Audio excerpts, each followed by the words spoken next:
It's not.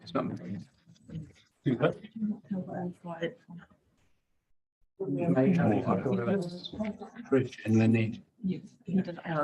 It's actually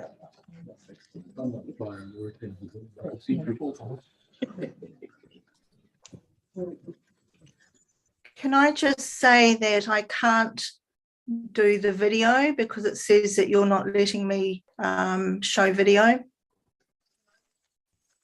Okay. We'll have Jesse look into that. Thank you. It's done it now. Thank you.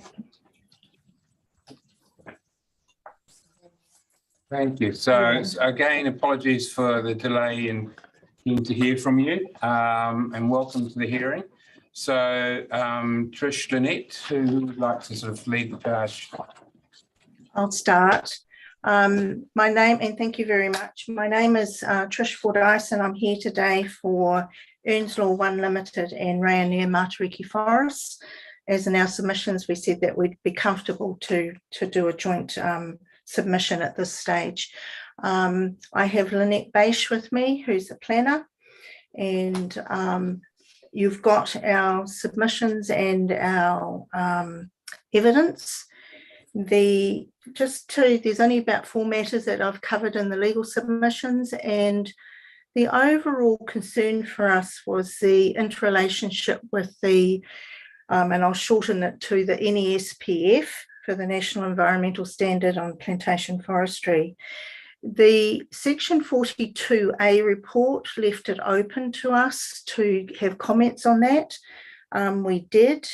We've had a meeting, and I see Asher is meant to be in on this hearing today as well. We had a meeting with Asher and your planners and with Lynette and myself, and Asher has, and we've agreed a proposed change to the wording to the note that would go in front of the rules that dealt with Indigenous vegetation clearance, in particular with regard to plantation forestry. My understanding is that Asher has presented that to you, so I'm just questioning whether that has actually happened. Yes, it has. It's been circulated. Thank you. Great. So just simply put, we're in agreement with that and think that that would clarify the situation for the rules, the applicable rules from the district council plan, and then the applicable regulations that would apply with regard to the NESPF. We've done very brief submissions on the exclusion of stock from SNAs, and I refer you on this matter to the evidence from Lynette Baish, and we're not, and again from the Section 42A report, we're accepting that it's not really appropriate at this stage to put a condition or a standard in the district plan itself requiring fencing of SNAs. However, as again, probably as a compromise, and just to give a lead to everybody, is that if they, excuse me, do have to get a resource consent for trimming and or clearance of Indigenous vegetation in an SNA, that the one matter that would be considered would be the exclusion of stock. The mapping of SNAs, we're not proposing that to be an SNA that it has to be ground truthed. We're comfortable with the process that the council went through at this stage, and that's identification and mapping and going through the plan process. It's through that plan process that one can deal with ground truthing if required. And the last matter, it's just a minor matter, is with regard to the criterion and criterion 6, and we were just requesting an inclusion that when you're looking at wet areas or ponds, that it's quite clear that fire ponds are excluded. And the reason for advocating this is that water supply ponds are not what's referenced in plantation forestry at all. They're called fire ponds. They're not dams. They're actually constructed usually through embankments next to roads and filled with water. and used for firefighting purposes. We have had in other districts the problem of, particularly when you do aerial photographs for doing the identification of significant natural areas, that some of these fire ponds have been called wetlands because they show up as a wet area from an aerial. So we're just asking for that exclusion, and that's it.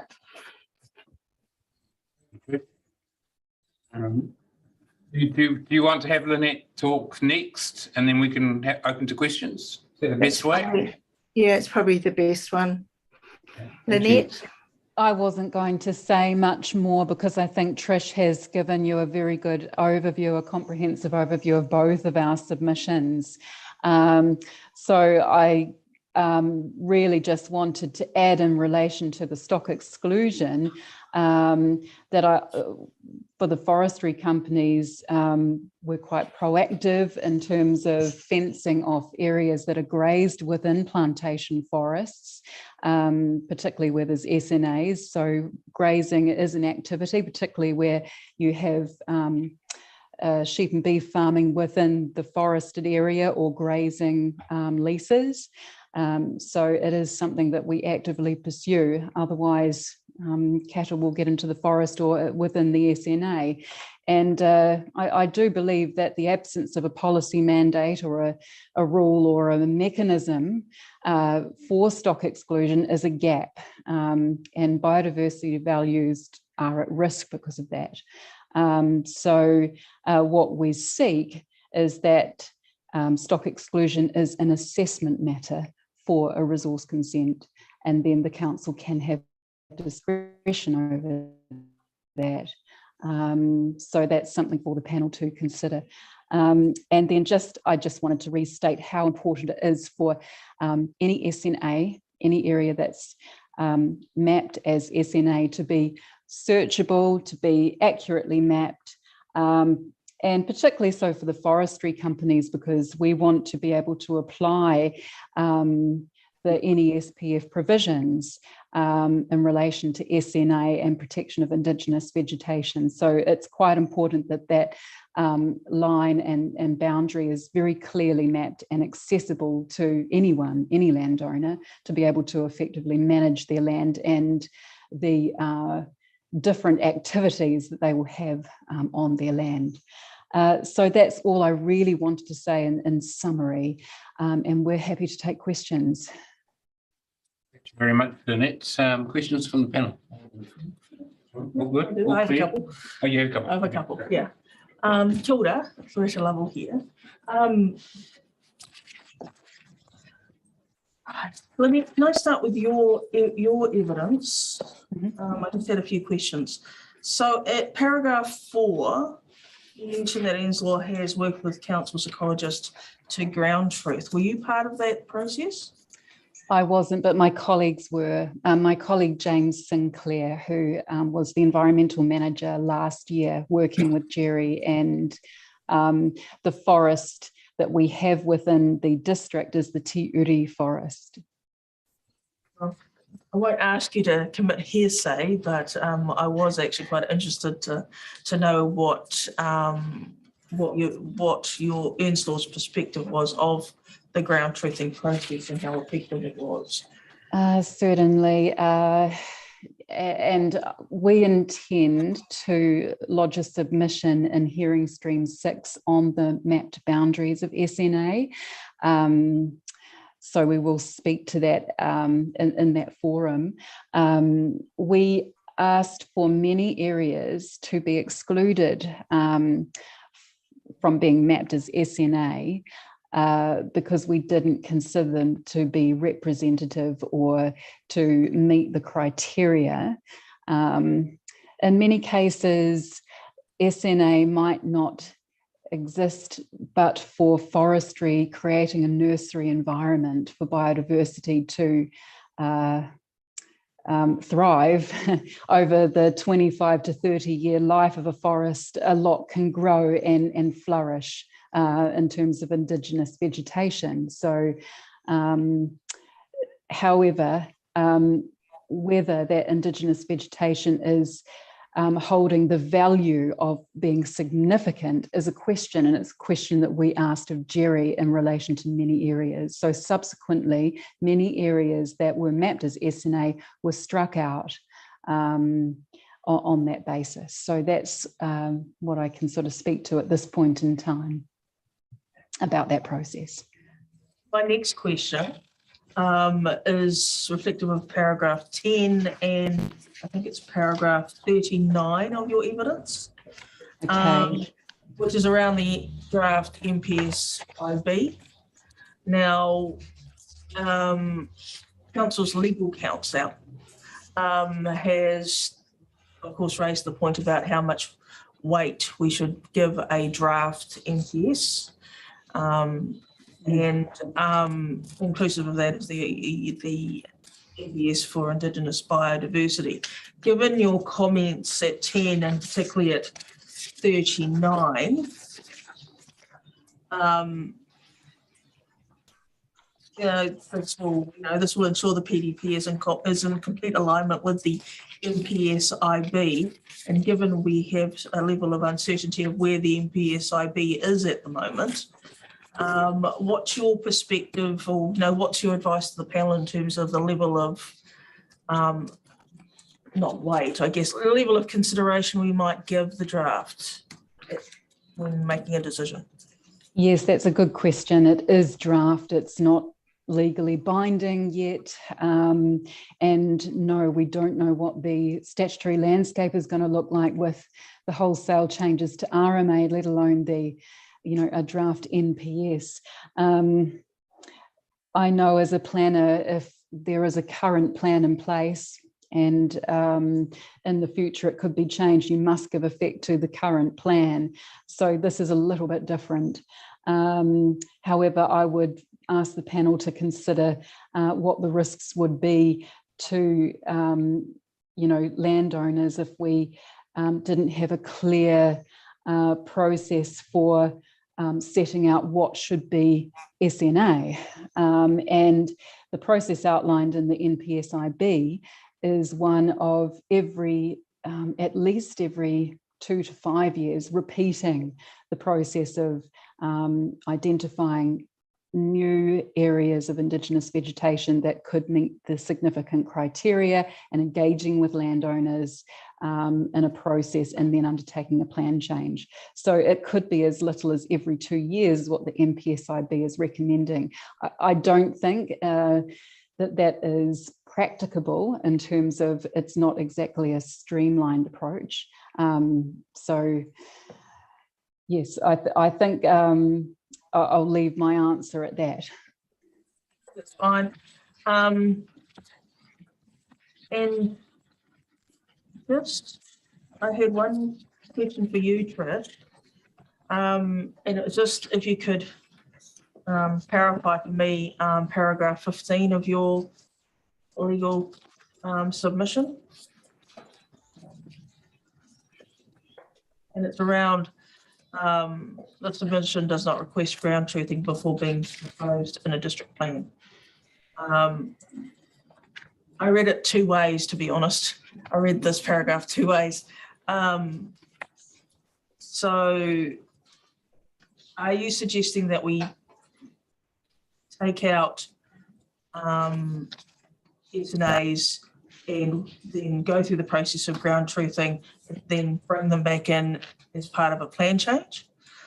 Or No, I'm not. No. What I'm suggesting is that we're comfortable with the process that's been undertaken to date, which is probably done originally off aerials. There's been some checking, there's been mapping, and then that's advised through the plan process. And the reason for saying not requiring ground truthing before you put it into the plan process is that I know that can cause a lot of concern. We're quite comfortable from a forestry company perspective to have ground truthing undertaken if people require it at through the plan process itself. This doesn't mean to say that the council doesn't undertake ground truthing before it advises of an SNA through a plan process, but from the forest companies, we're not actually requiring it as a step before it's advertised. Thank you, that's helpful. Thank you. Any questions from the panel? All right. All good. And Loretta asked the question I had. Thank you. So again, thank you very much for your patience and tolerance, and thank you for your well-articulated submissions. It's much appreciated. Thank you. Thank you. Thank you. Thank you for your time. Yes. May and Tom.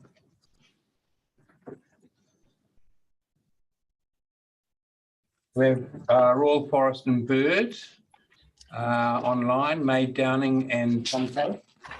And we've read your pre-circulated submissions, so thank you very much for that. Okay, excellent. So you've read our both our speaking notes and our legal submissions. Yeah, yep. Amazing. Kia ora koutou, ko Tom tōku ingoa. No ahuriri au, engari kei pōneki e noho ana I tēnei wā. My name is Tom. I was the Regional Conservation Manager for the Hawke's Bay region at Forest and Bird relatively recently, and was responsible for getting this submission together on the plan. However, I'm now the freshwater advocate, but am more familiar with this than the current Regional Conservation Manager, who's just started quite recently, Darren Van Hoof, who's sitting here on the call as well. And I'm accompanied by May Downing, who is legal counsel at Forest and Bird. Seeing as you've read our speaking notes and our legal submission, I'll just go through some of the key points in those speaking notes for us, and then might just do a quick summary of our legal subs, but we'll try and preserve more time for questions than anything, I think, and then if we can get through them this morning, you might not need us back this afternoon, but we'll leave that up to you. Thank you. So in terms of our speaking notes, we think we've laid everything out relatively clearly. The key issues for us, I'll just skip through the kind of the bigger ones, or the ones that maybe we can help interpret. So Eco Policy 2, we were quite concerned about the amendment that's recommended to provide for trimming where it's necessary for the economic, social and cultural well-being of people and their health and safety. Essentially, our concern there is that that's extremely inconsistent with the Section 6 requirement, which is to protect. So kind of adding that loophole there is not something that we are supportive of, and that we actually think that's contrary to the direction in the RMA. And we pointed out some examples there from the officers report where they seem to agree with us on that front, but then have made the amendment anyway. So we don't think that amendment is appropriate and it should be taken out. In terms of policy 1, to just skip back, because that's the order that they're in our speaking notes, we agree with the officer on that amendment. That was around how many of the criteria should be met to qualify as a significant natural area and a mapped SNA.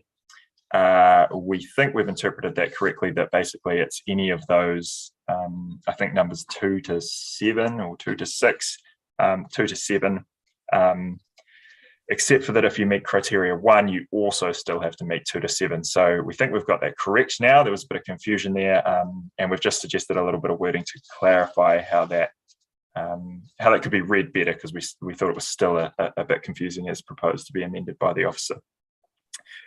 In terms of skipping down to the rules, I think this is probably where some of our biggest concerns lie, and we just reviewed yesterday the additional changes that have been suggested by the officer. So those, we haven't covered those in our speaking notes. There's an additional suggestion by the officer to decouple, I guess, some of the requirements in Rule 3 and create a Rule 1A in addition to Rule 3. We are very concerned about that proposal. For one, it is extremely confusing.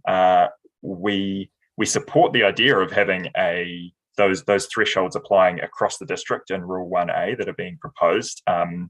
However, it is very unclear as to whether the activity you're undertaking would fit into both Rule 1A and, say, another rule at the same time, and whether those two thresholds would then be applied. So if you were clearing under Rule 3, would you also have to be clearing for the reasons set out in Rule 1A, or do you choose the less permissive rule? And if it was meant to be the less permissive rule, we don't think that approach is appropriate. If it was meant to be both rules applying, then it's not clear at all. Our concern there is covered in our speaking notes. They do still apply in terms of what we're trying to seek for those rules, and that is really that thresholds, clear reasons are needed to clear areas of significant Indigenous vegetation or habitat. And I say that in the sense of any vegetation that meets Section 6 requirements. I don't just mean mapped SNAs, I mean any of that area. Clear reasons are needed, and thresholds should be in place, both in respect to those reasons. So for example, clearing around a building within 3 meters, that is a threshold specific to that activity that we think is suitable. Some of the reasons set out don't have specific thresholds, and we think they should have them. Some of them have thresholds that we think are too high. So for example, the fencing one has a 2 meters on each side of the fence. We think that is massive and much too big. But then we also think those overall thresholds need to apply as well, so that 500 square meters or whatever, it should be a reason with a threshold and an overall limit, with the idea being that if you're going to exceed those limits, you then trigger a consenting threshold, which the officer notes is something that is important that should happen. And maybe we can answer questions around more of kind of how those rules work. But Rule 4, just to comment one more brief comment on the rules. There is some confusion in how Rule 4 and the rules for clearance of significant vegetation outside of listed SNAs should be managed. And we recognise that a lot of work has gone into this, and a lot of areas that meet Section 6 criteria, or the criteria in the plan, will be mapped as SNAs. But the officer talks about there needing to be, a trigger threshold for someone to go through a consenting process to ensure that they're actually not clearing something that has maybe become, an SNA, or now meets the criteria, or was missed because it's in an area of plantation forestry and it wasn't able to be seen on maps, or whatever the reasoning is. So we think that needs to be clearer, particularly just around which areas are being talked about. So in Rule 4, is it talking about areas of significant vegetation outside of SNAs, or is it only talking about areas inside? And we suggest some changes around applying, if we had good thresholds, then a landowner can go, I'm going to clear X amount of area. Actually, I need to go to the council. The council can then come in and go, actually, this is an SNA, so you fit under Rule 4 or whatever it is, rather than, or they can go, no, you're fine, you fit under Rule 1. So we think some clarification is required there. And then the NFL Policy 5, which has been raised by some people this morning already, that is a significant concern for us. Like Clint, we're not sure how that has actually got in the plan, to be honest. The Makarota Gorge has significant values. We think it should be recognised for those values, but we do not think it is appropriate to recognise that as a potential location for water storage. We've been all the way to the Supreme Court with a case which we won, basically saying that activity could not go ahead. And while it is resource consented, it cannot go ahead for a whole range of other values. So we think it is extremely inappropriate to pave the way for a consenting process in future, and we don't think that should be entrenched. I will leave it there in terms of comments on our notes, on our speaking notes, and open up for questions in a second, but I'll just pass to May. If you think it's useful to just provide a quick summary of our legal submissions, then if there's anything you want to add, please do, but otherwise we can go straight to questions. Assuming you can unmute yourself.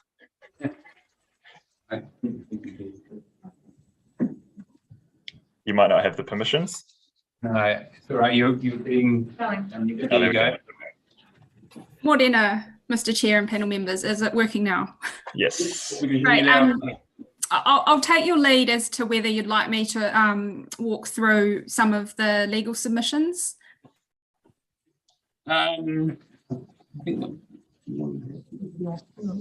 Yeah, if you could, but if you could also really just try and focus on the key points you want to make from a legal perspective, that would be great. Thank you. Sure, I'll try and canter through it or mould it into a summary. So the submissions essentially set out the legal basis for forest and birds concerns with policy NFL P5. Having a look at the section 42A report, it's forest and birds position that the proper process under the Act wasn't followed. It seems to have justified that policy on the basis of section 5 of the RMA and provides a reason that it provides a balanced judgment in keeping with the purpose and principles of the RMA. And also it gives another reason, which is to facilitate the Ruataniwha water storage scheme, which had consents granted in 2014, but has not been able to be implemented since. I won't go through the statutory framework, as I understand Ms. Davidson has already done that. Yep.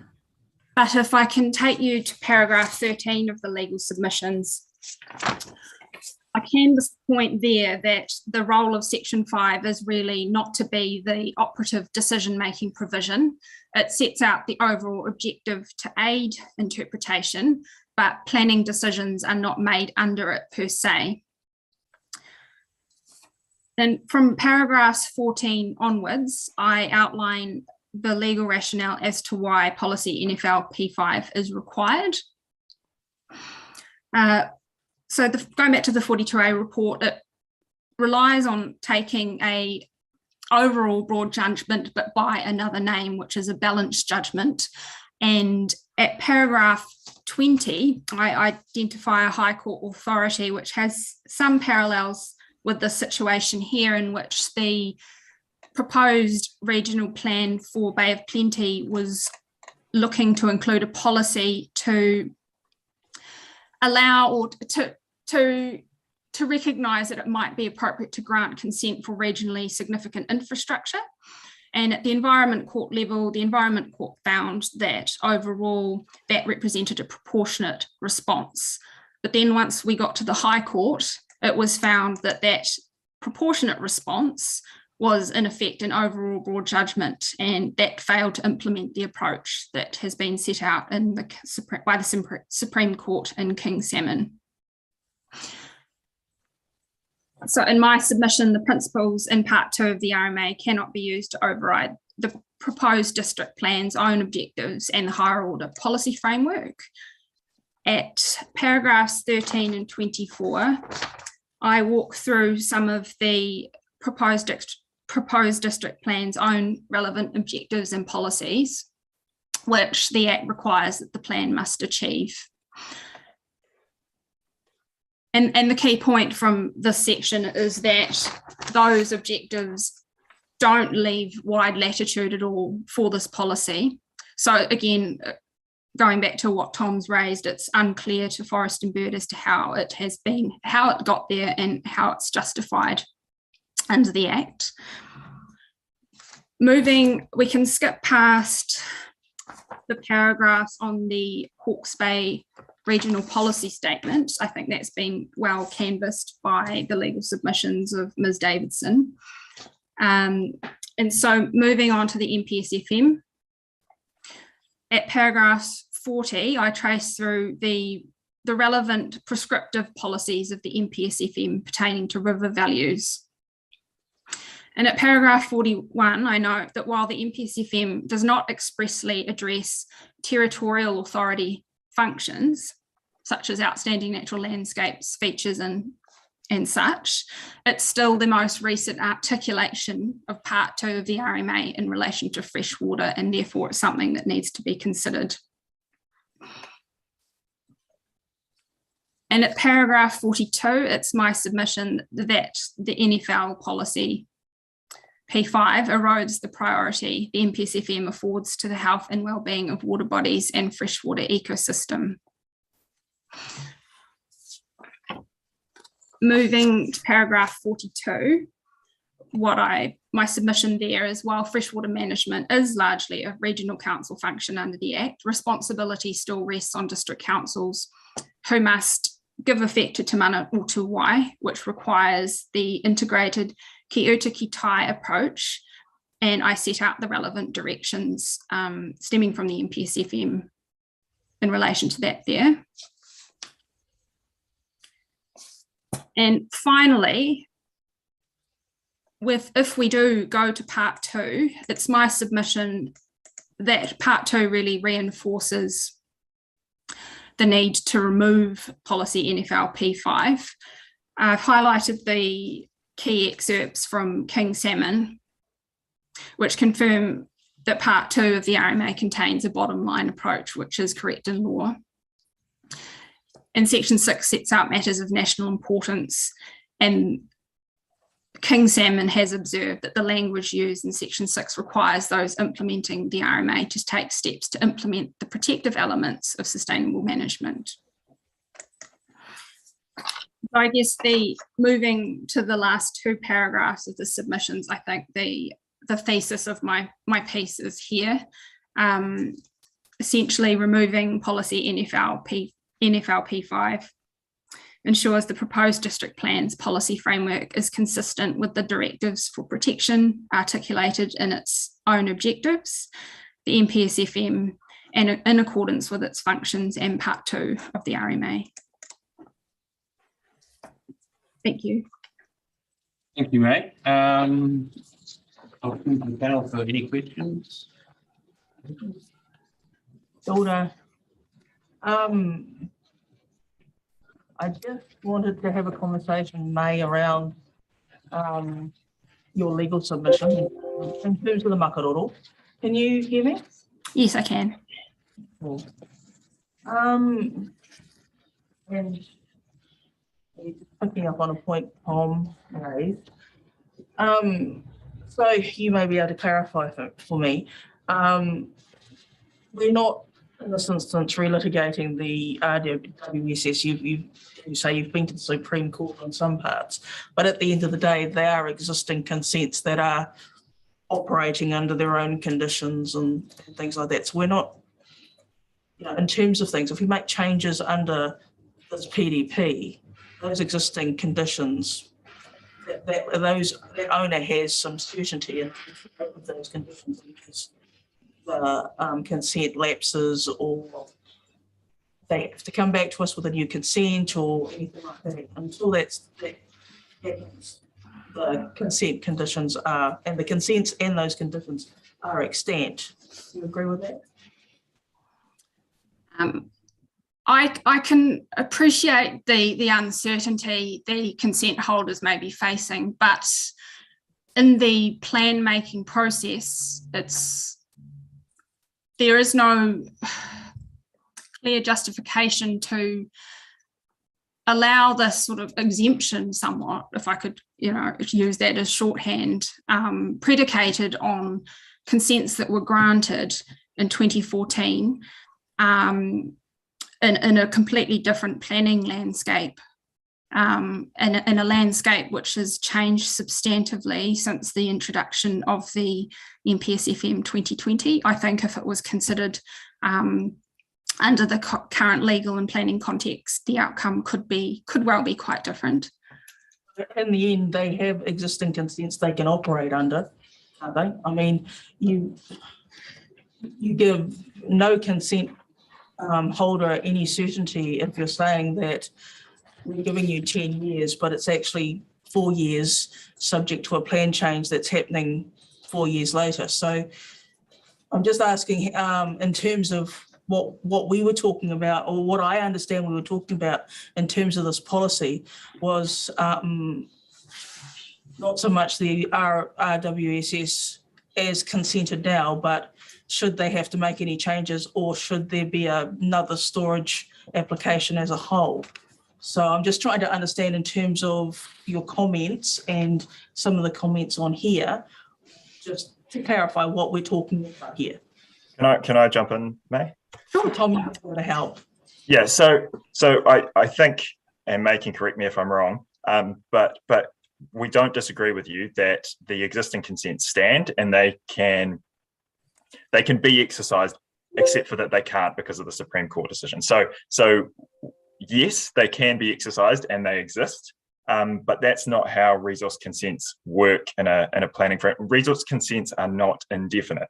So if they lapse, and they would have to be applied for under the new planning framework. And what we're saying is that this plan should not entrench the old planning framework and try and create a pathway for them when there are new documents guiding how we manage places like this, particularly the NPSFM 2020.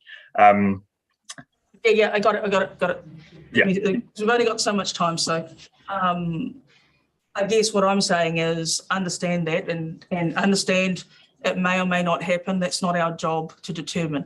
The key point for me here is we've got a policy, which is part of a number of policies in terms of things, in terms of the hierarchy of things that someone would have to consider in terms of allowing an activity on the Makaurau Gorge.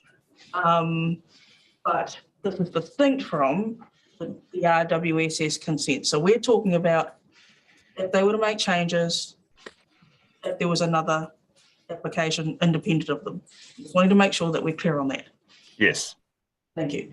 So in terms of things, if we're looking forward and all of those sort of things, what is your perspective in terms of having a policy, and maybe it's not in there, just in terms of water storage in another section? Because we're talking about whether we moved this policy or a policy like it into the strategic direction section.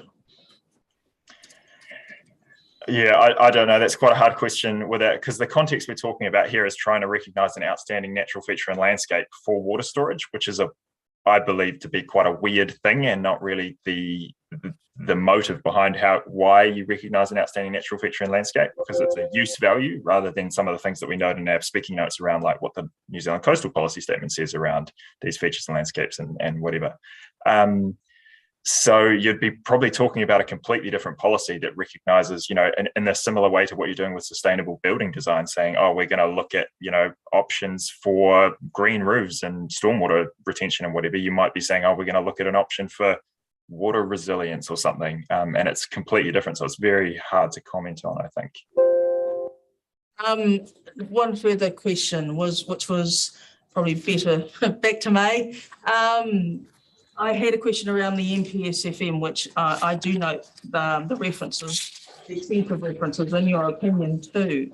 And I mean, we've received a letter from Miss Munro in terms of the iwi group that supported Forest and Bird in terms of the Makaurau, withdrawing that on the basis of undertaking their own review at the moment. And it made me reflect that you've identified all these points in 40 and 42, including giving effect to Te Manawa Te Wai. Where in this is the recognition that the NPSFM extensively recognised that giving effect to Te Manawa Te Wai is acknowledging tangata whenua and tangata whenua's perspective in this rohe of what giving effect to Te Manawa Te Wai is?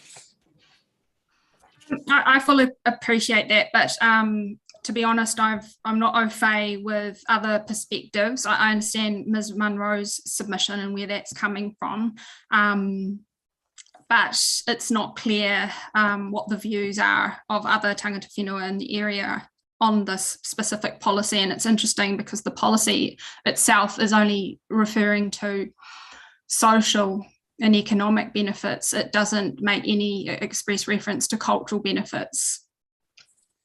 I mean, yeah, I acknowledge that, and we've had the conversation about why environmental values aren't included in there either.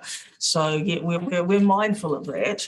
I guess for me, it's just looking at your legal opinion, that there was this sort of stark absence of the tangata whenua view, which is fundamental, I would say, to giving effect to Te Manawa Te Wai. And in this store here, we do at least have one group who have said that they are considering that point. Good or ill, detail and everything, So I was interested in your perspective. Just an observation at this stage, because we will wait until we hear from tangata whenua themselves and have that conversation with them. So thank you. Thank you. I just on that point though, not to throw you in it, Tom, did you want to add anything on that? Because I know you've had some discussions with He's on mute. I think tangata whenua. Yeah, I mean, I'd just add to May's point that it's it's not a full canvas of the views that I'm aware of in the region as to water storage. And I think though the context of Te Manawatu Wai does recognise tangata whenua involvement in freshwater planning, and I think there's a huge place for that and it's directed, Te Manawatu Wai still has a clear hierarchy that is about the health of the water first. And I think that would still probably be prioritised over any desire from tangata whenua to do something that was contrary to that hierarchy. But I would probably leave that to me. I suppose I look at it as the whole document. I look at it as Te Manawatu Wai being a fundamental concept, and every time you talk about it, the next sentence afterwards is, what does tangata whenua think? So I think that might be a discussion to be had in a future point, but I would hate to ignore the tangata whenua part of the NPSFM at any point. Likewise, and I just thought I'd take the opportunity to note another just piece of context which Tom and I were discussing the other day, which is around the outstanding water bodies process. And it's my understanding, though I could be wrong, that Ngāti Kahungunu are involved in that, and they are seeking the Makaroro River be recognised as an outstanding water body. So it may well be something the panel may want to query when speaking with mana whenua.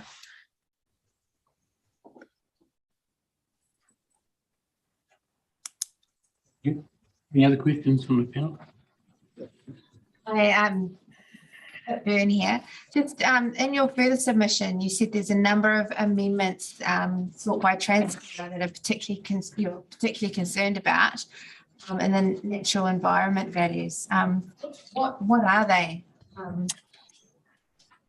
That is a good question, and I haven't studied up on those. I've prepared more around the speaking notes, so I could go away and find those for you if you like, but I can't bring them to head right now, sorry. But I'll make a note. Can you provide those to us, please? Sure. So can you just repeat the specific question, please, and I'll just note it down. Just in your further submission relating to Transpower New Zealand, you've just said forest and bird is concerned that a number of amendments sought go beyond the NPSET, am I in the right? Yep. And would result in the loss of and degradation of Indigenous biodiversity. Yeah. And the amendment sought failed to give effect to the NZCP. I'm just wondering which ones you're referring to. And when we talk about, a lot of the comments you've made, you oppose federated farmers, but you don't actually tell us why at times as well. So if you could expand on that too. Sure. Just one more to add to your list of things to provide us. Paragraph 41 of the legal submission, you refer to the district plan must not be inconsistent with the regional plan. Do you have anything specific in the regional plan that you're referring to in that instance? And if you can you provide that to us? I'm not asking you to tell me on the spot. Sure. Thank you. Just in terms of format and timing, is the panel happy with written answers, or would you prefer we attend a later meeting? In the first instance, written would be fine. And a deadline? Let us come back to you on that. We'll discussion about it as part of completing this part of the hearing. Thank you. Thank you.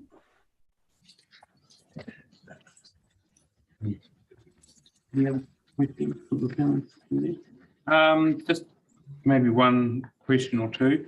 Tom, in your summary, statement that you talked to just now, and thank you for that. There's just this question about the amending policy Eco P2 around trimming and things. Is your concern elevating that to a policy level rather than the principle of allowing for some trimming and clearance opportunities? Yeah, so we're not opposed to, we accept that there are circumstances in which trimming and clearance is required, health and safety, whatever it is, maintenance of tracks, that sort of thing. But yeah, we do not think it should be elevated to sit up in here. That's clearly set out in things like the rules. Okay. And the only other thing was probably a comment around this issue around which you didn't actually talk to before, but that's probably because it's fairly well explained in your summary statement and evidence. Is this around adding rural character to the coastal environment objective 2? Yes. You've raised an interesting discussion point there, which we'll no doubt talk to the council's landscape planner later today about. Are you concerned? I mean, to my mind, this is just an observation. The fact that it's farmed pastorally is one reason why its landscape values or its character is imminent, should we say? So you're not debating the fact that the rural land use is part of the natural character. You're just debating the fact that recognising that would allow for changes, inappropriate changes, under the banner of rural activities to occur.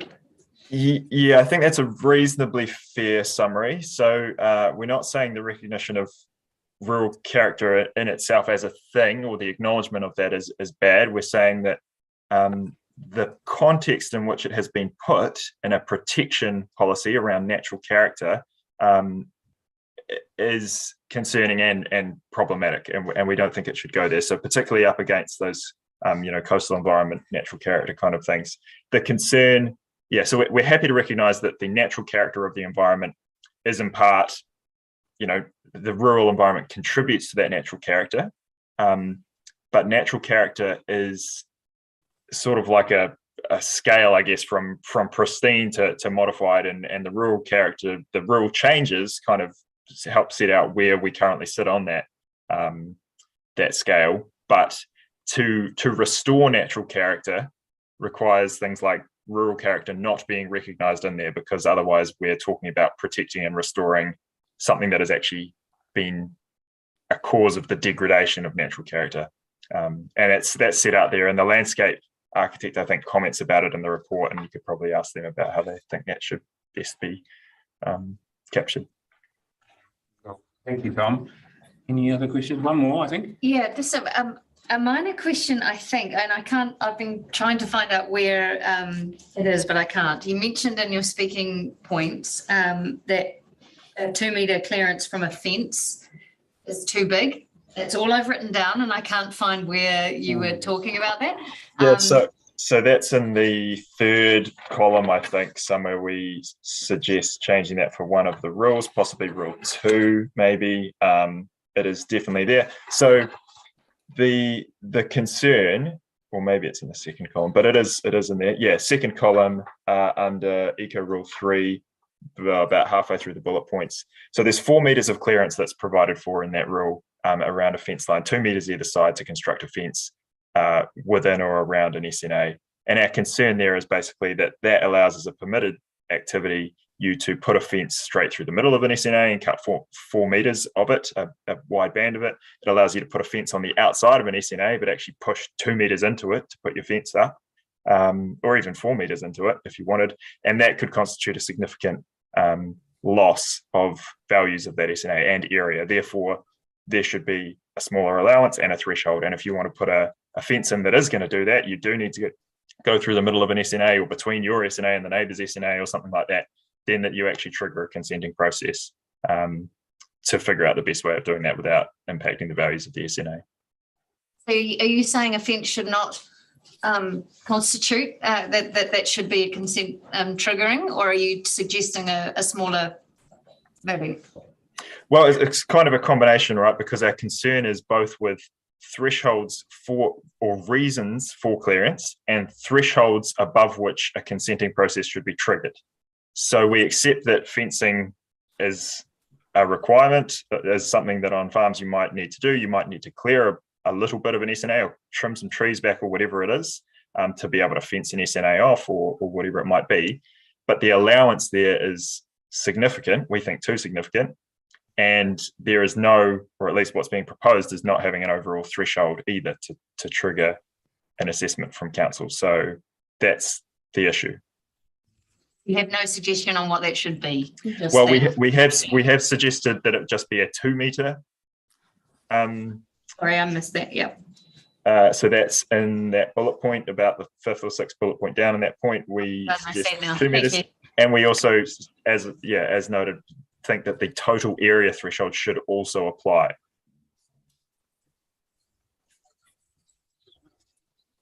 I don't think there's any further questions. Just a couple of things is, in terms of the timing, can I be bold and say by the end of the week? Is that too soon?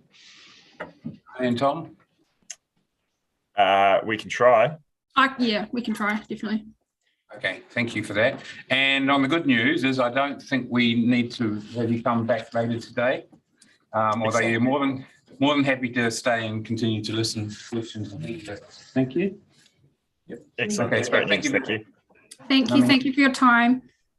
Thank you. So how are we going? 11:55. You've got water holders. Water holders.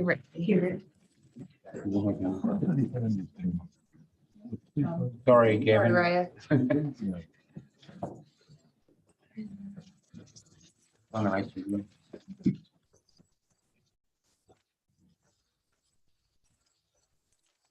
You. Yeah, sorry. Good morning. Sorry for the delay in getting to you, and welcome to the hearing. The floor is all yours. We have read your further submission, wasn't it? Yes. Yeah. Yes. Well, thank you, and good morning, panel, and giving this opportunity to speak to basically, which is a reasonably narrow submission around policy in FLP5. And I suppose what we really want to see here is this policy will allow the continued development of water storage in this catchment, and basically we think that's a very significant and essential policy to have in place. Just a little bit of background. Water Holdings obviously is a group of 6 businessmen who believed that water security was a critical concept for the future and current environmental and economic resilience of the Tuki catchment.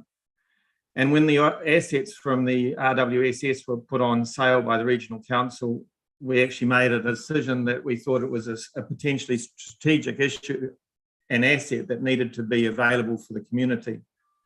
We publicly state that the consents are held for the good of the community and will allow the use of those consents for projects which meet the objective of environmental, social and economic benefit to CHB and the wider region. So again, just to be clear that our driver is not to be financial from this, that'll be for a further company down the way. To note, we have supported currently all council and regional council initiatives to explore and address water security issues in the Tuki catchment. Obviously, the last was led by the District Council, funded by the PGF Fund in conjunction with the Regional Council. And again, this identified a further 10 new water storage sites in the central Hawke's Bay region and looked at the original 19 sites covered by the RWSS scheme. But yet again, the Makarora site came out in meeting more of the community values than any of the other sites. Again, this to me reinforced the strategic importance of this site for water storage. I'm aware that the Hawke's Bay Regional Council has also commissioned a future report on demand for water in Hawke's Bay, and I understand that this shows a significant deficit currently, and this gets worse going into the future. and the latest IPCC report clearly shows that the East Coast is going to be significantly affected by moisture deficits and reinforces the need for us to start looking seriously at how we store both water for the environment and also for regional prosperity. Our work to date has shown that the environmental flow required to keep the Tuki at its current minimum flow level would be upwards of 20 million cubic meters of water. And so again, when we start talking about the value and the significance of water bodies, then again, being able to supply water for environmental flow, to maintain good flow and coolness of water through the summer period is actually pretty critical. So again, we also see that enables us to bring water through to the Heratonga Plains, which again makes it a truly regional type option. Again, we recognise that the gorge is a significant area, and this was identified through the RWS process. And in the consent, Schedule 6 sets out a significant amount of work and 8 different projects that needed to be completed to meet our consent obligations to mitigate the loss of this area in the storage footprint. So again, we would, basically support this policy in terms of enabling this critical piece of infrastructure to be planned and built going forward. And again, listening to sort of other arguments, this morning, again, the environmental benefit of doing this project has never actually been in doubt. It has been more of a process issue that has been created the impasse at the moment in terms of access to some of that land. But again, our policy and our reason for presenting and making submissions was again to enable this critical piece of infrastructure identified already by a significant amount of work and money to potentially be used for the benefit of the community. So very happy to take questions, and I'll leave any further conversation to questions. Thank you. Thank you, Hugh. Thank you very much. Questions from the panel? Yep. Kate as well. Yeah, hi Hugh, Kate Taylor here. I've got two. Initially, you quote the steering group overseeing this project has commissioned a report that is in the process of being finalised. Yes. Is it finished, and is the panel able to see or look at that? Yes, that report has been finished. It was actually commissioned by Tuki Water Security, so they were sort of came off and got funding to do that. Obviously, Water Holdings was part of that group, or sort of we engaged with that group because obviously they've got no option if they haven't got access to the consents. But I'm sure I can get a copy to the Commission to look at. Absolutely. Thank you. And secondly, you mentioned when you were speaking that the Makaroro met more community values than any other sites that had previously been identified. Can you describe the community values that you mean there, please? Well, when we went through that process, I think it was run by a company out of Wellington, and the name slips me, but effectively it was a multifaceted community decision-making system. And again, the original part of that process was to identify values. So again, coming back to healthy rivers, economics, obviously social, environmental, and again, all of the players were sort of part of that process going through creating all those values. And then once the value creation was done, and again, that report, I think District Council should have a copy of that report and that work. And once those values were set, then the storage options were then basically assessed against meeting those community values. And at that point, as I said, the Makarora site still came out as meeting most, a significant amount of those values. And again, mainly because if you come back to the environmental flow, 15 million cubic meters, I think, and if we go back 2 years for the last summer to get that, keep the Tuki at minimum flow, that would have required 15 million cubic meters of water to be added to the river. And so again, to manage some of those environmental issues, then a significant amount of water is going to be required. And that's without doing anything further around commercial. But again, if need be, Kate, I can get you that report, but I'm sure Monique should have a copy of that in the council somewhere.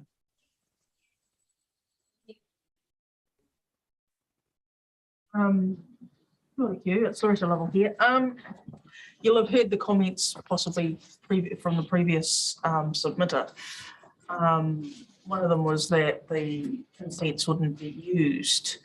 I'm assuming 2017, 5 years in.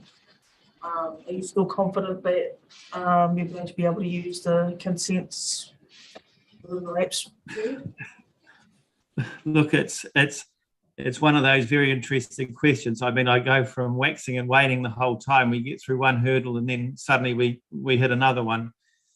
Look, I think in light of current economic or environmental sort of pressures, I think the mood to nobody is telling us that storage in Central Hawke's Bay is the wrong thing to be doing.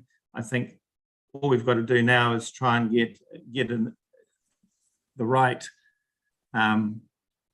project, I suppose, identified. And that's one of the reasons why part of our concept at the moment is that we would actually guarantee the minimum flow in the Tuki versus just applying some trigger point, which I think would fundamentally be very beneficial environmentally for the Tuki and also feeding into other areas.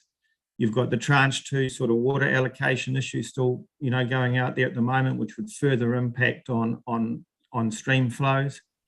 But cutting to the chase, we're working very hard with iwi groups to get a partnership, a true partnership going there. And I think if we can establish that, then I think there's a very good chance that we will manage to get this project across the line. We've been discussing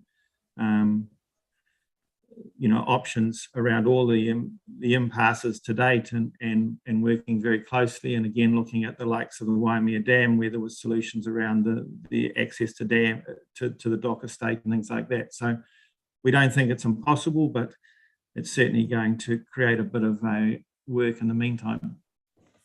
Thank you. And then just a final question. Again, we put this to Forest and Bird. Would you have an issue with this or a version of a water storage policy going into another section other than the one it's in at the moment? So, for example, the strategic direction section. Look, I'd say I'm a layman on consents processes and hearings, so I wouldn't be able to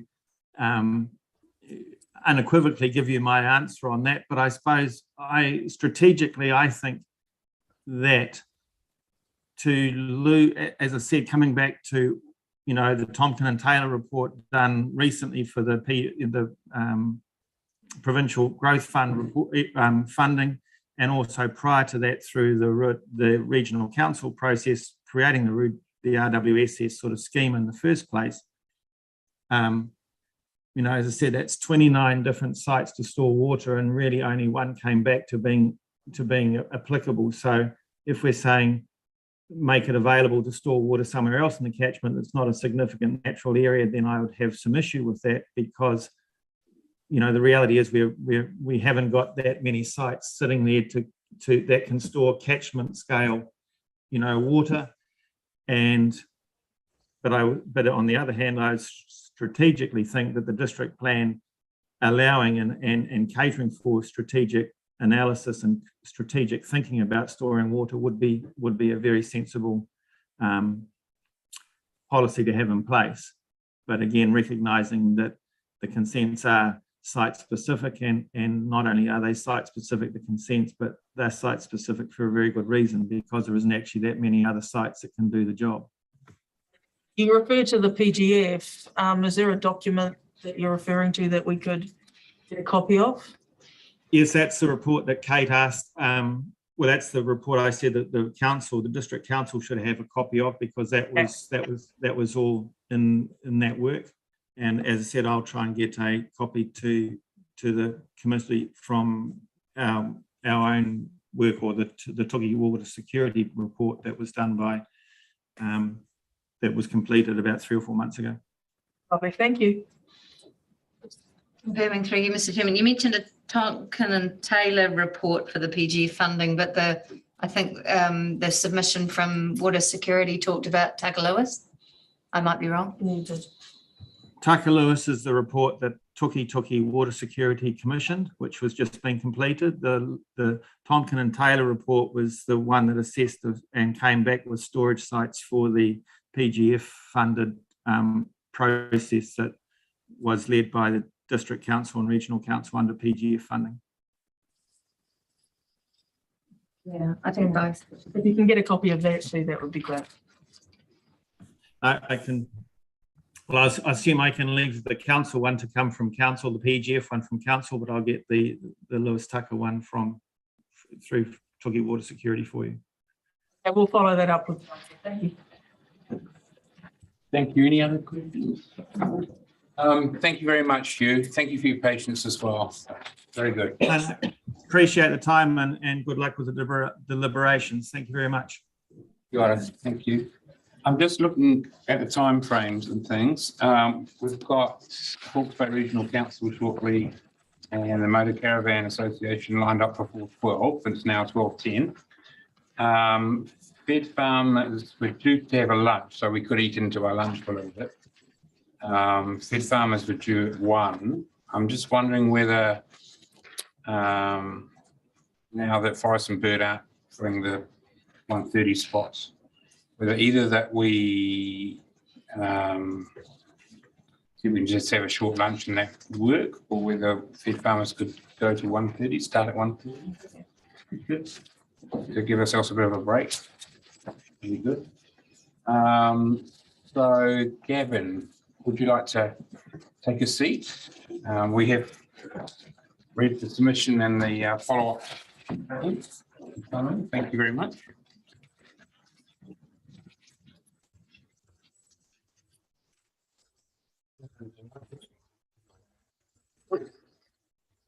My name is Evan Ide. I'm here for the Hawke's Bay Regional Council.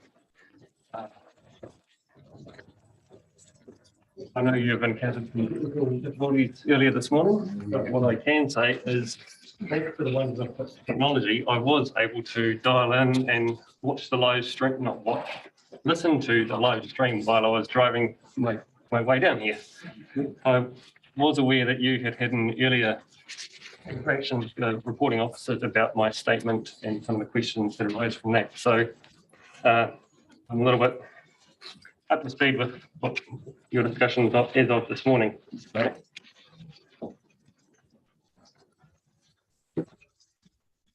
My intention here is to assist the panel. And so part of that is to whistle through this in interest of time. My statement highlighted those individual submission points that we picked up on in this particular hearing stream.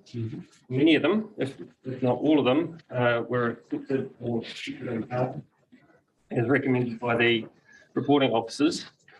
On page 3 of my statement, I do indicate 2 that I which were just and that was first row on page 3 of my statement.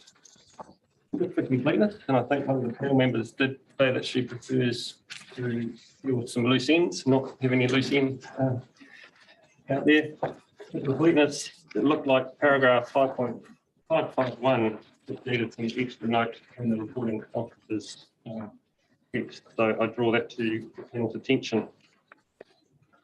And then I elaborate a bit further on our comments in relation to rule Eco R3. I think the statement is to say, look, both councils have made great steps in working together, trying to halt the decline of biodiversity in our region, particularly the Central Hawke's Bay district. There are some staggering figures there that have been provided to me by our biosecurity advisors. They have limited, we have limited resources. We focus on what are our prioritised sites. That does not necessarily mean that every important site will get some financial assistance or financial support from ourselves or other philanthropic sources. So in the whole mix, regulatory methods are really important, such as rules in the district plan to better halt that decline. So when we turn to rule Eco R3, in my statement on page 5, we were, in our original submission, we were a little bit concerned about one of those conditions, seemingly kind of carte blanche, allowing year upon year upon year clearance of a certain area of Indigenous vegetation. That just seemed unsustainable, essentially. Certainly not, in our view, following through on the District Council's roles and responsibilities in terms of Section 6C of the RMA, nor even the proposed district plan zone objectives about protecting significant Indigenous vegetation, nor maintaining important places of Indigenous vegetation. We get that there is a balance between protecting these things and never touching them ever again, and also enabling some, we would suspect, smallish scale important works for biosecurity reasons, for farming operations. We heard Tom Cate and Forrest and Bird talking about fencing requirements. So there is a balance there. Exactly how that balance is to be struck, but if the panel wishes it, I'm happy to work with the reporting officers in the preparation of a reply as to try and find some words that might address our concerns where food farmers are on the issue, Forrest and Bird and the other parties. So I'll make that offer, and if necessary, I can reach back into our expertise of the biodiversity team as well to inform those discussions. Yeah, but I am aware that the reporting officer has provided a supplementary statement to you, and that was not referenced in my written statement. I think the reporting officer is in a difficult situation trying to find a way through and provide some clarity in the way the rules are expressed. I don't think that it's quite there yet, hasn't quite hit the sweet spot. So potentially where that supplementary statement lands is a situation where rules in her proposed Rule 1A kind of leave it open for any of those purposes of trimming or clearance to occur. Meanwhile, what's left in Rule R3 is condition 1A that says anyone, irrespective of purpose, can clear up to 500 square metres per annum, year after year, or at least 1% of the area inside SNA.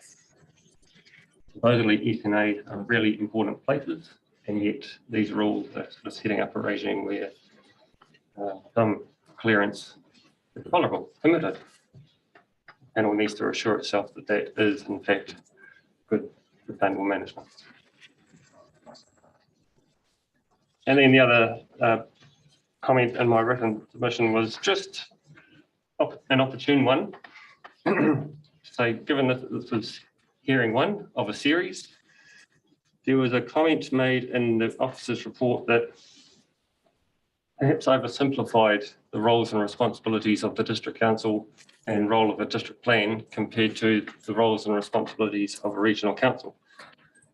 So in my statement at paragraph 4.3, we admit that the regional council's functions under section 31C does not stop a district council from doing what it can do, control the effects of land use on the environment. including water bodies. Yes, there is potentially a double up. We just need to find a way through where those dual regulatory powers can complement one another rather than be at conflict with one another. So at paragraph 4.7, we urge you, the panel, to keep an open mind to the ability of district rules to control land use for water, freshwater management purposes. It is not as clear cut, perhaps, as what the reporting officer had said in her report.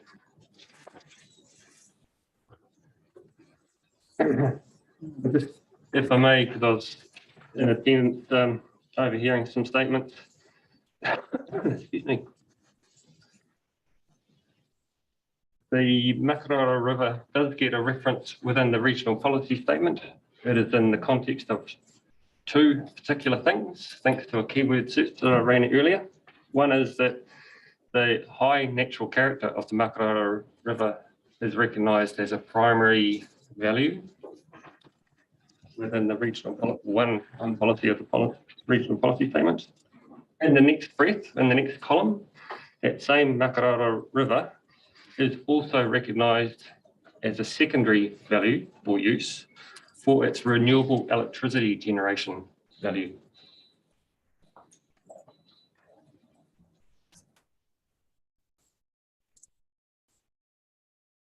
And then the other one I heard mentioned from, I think it was Tom Kay, he referenced the outstanding water bodies work.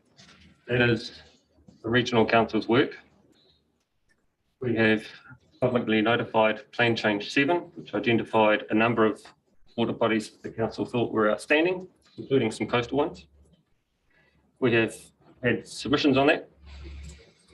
Decisions were issued last year, and those decisions did not include the Makarara River in the list of outstanding water bodies. 3 appeals to the Environment Court have since been lodged against those decisions, and those appeals are still being worked through on without prejudice of discussions amongst the various parties. Some of those appeal points are certainly seeking the reintroduction of the Makarara River as one of those outstanding water bodies.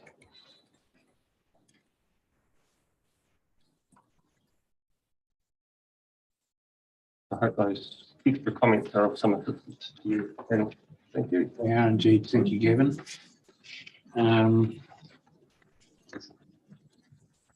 I don't know if you overheard too in your car, but I think Stella, who's the reporting officer for SNAs and things, was quite, she put it on the table that she would be happy to consider working with the regional council on cumulative issue that you raised clearly there.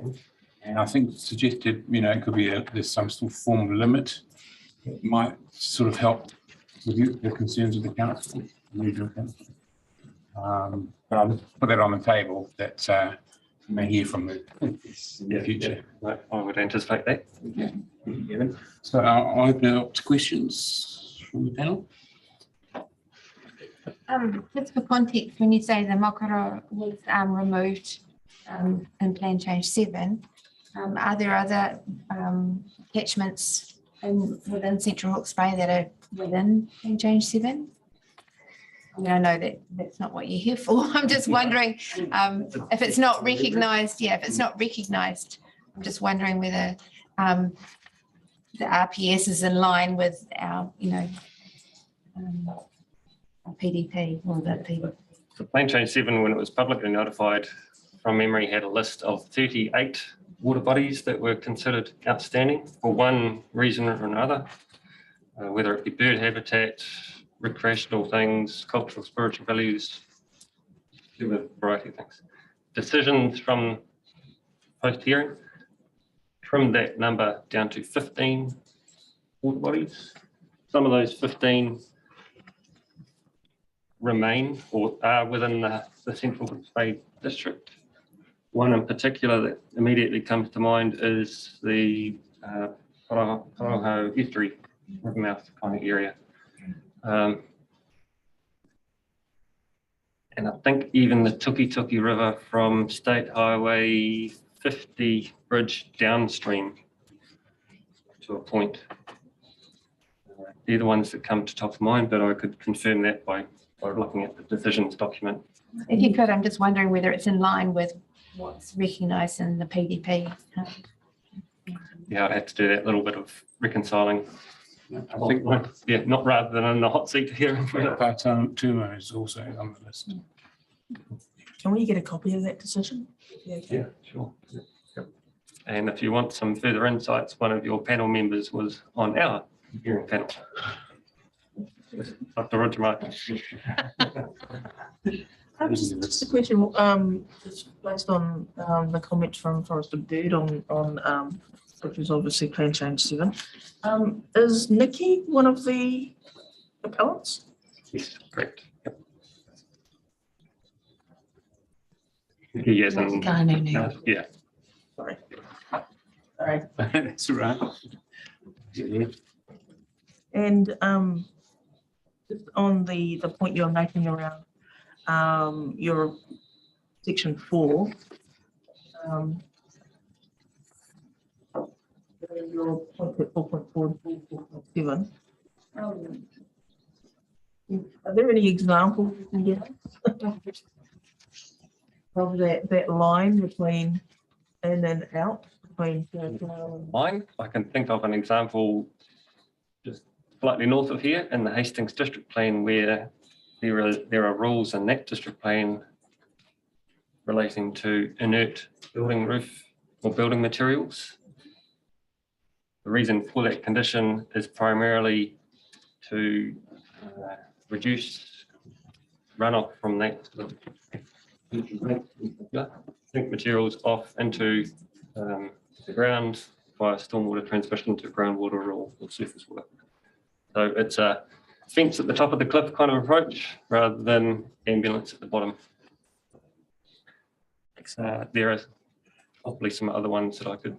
It helps. Just trying to get one picture. around. Yeah. Thank you.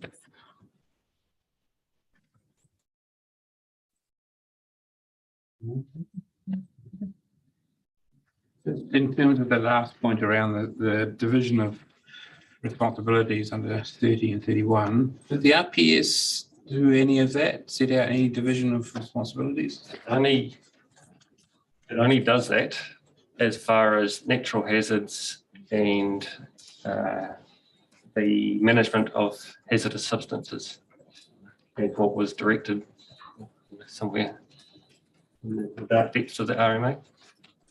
It doesn't provide a clearer line in terms of freshwater management roles and responsibilities, nor biodiversity. Okay.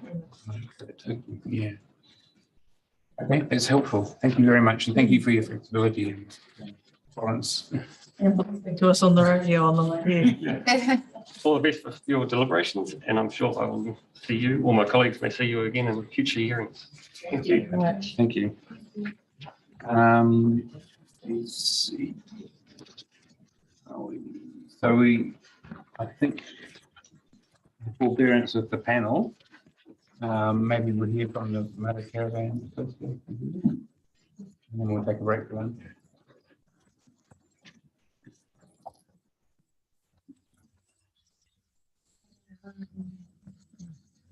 Yeah, Oh, and we'll be with you shortly.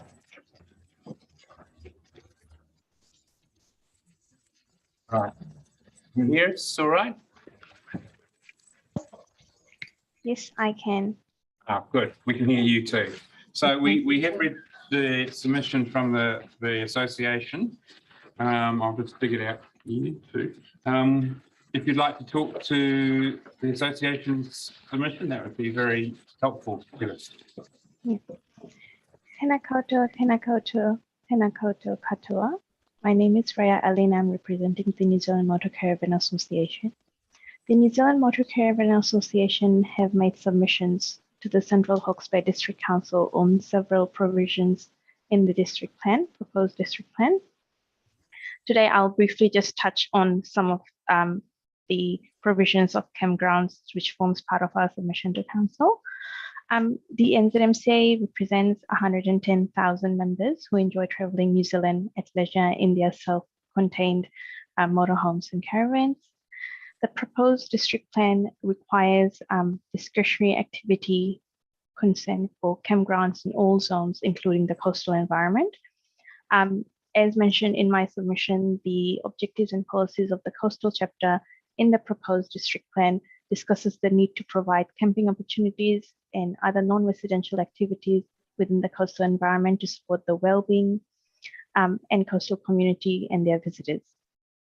However, the rule in this chapter contradicts with these provisions and does not provide for camping opportunities. Instead, it requires a discretionary activity resource consent for campgrounds. I had a read through the Section 42A report, and I note that the Council panel has recommended we change the discretionary activity to restricted discretionary activity status subject to compliance with applicable zone standards. We are still of the opinion that camping grounds should be provided for as a permitted activity subject to compliance standards in place. This will also be in line with the operative district plan. Another matter I want to touch on is the proposed district plan requires discretionary activity consent for all campgrounds in all zones, which is a complete deviation from the operative plan. The rationale behind these changes has not been stipulated in the Section 32 evaluation report. Instead, the only mention is campgrounds.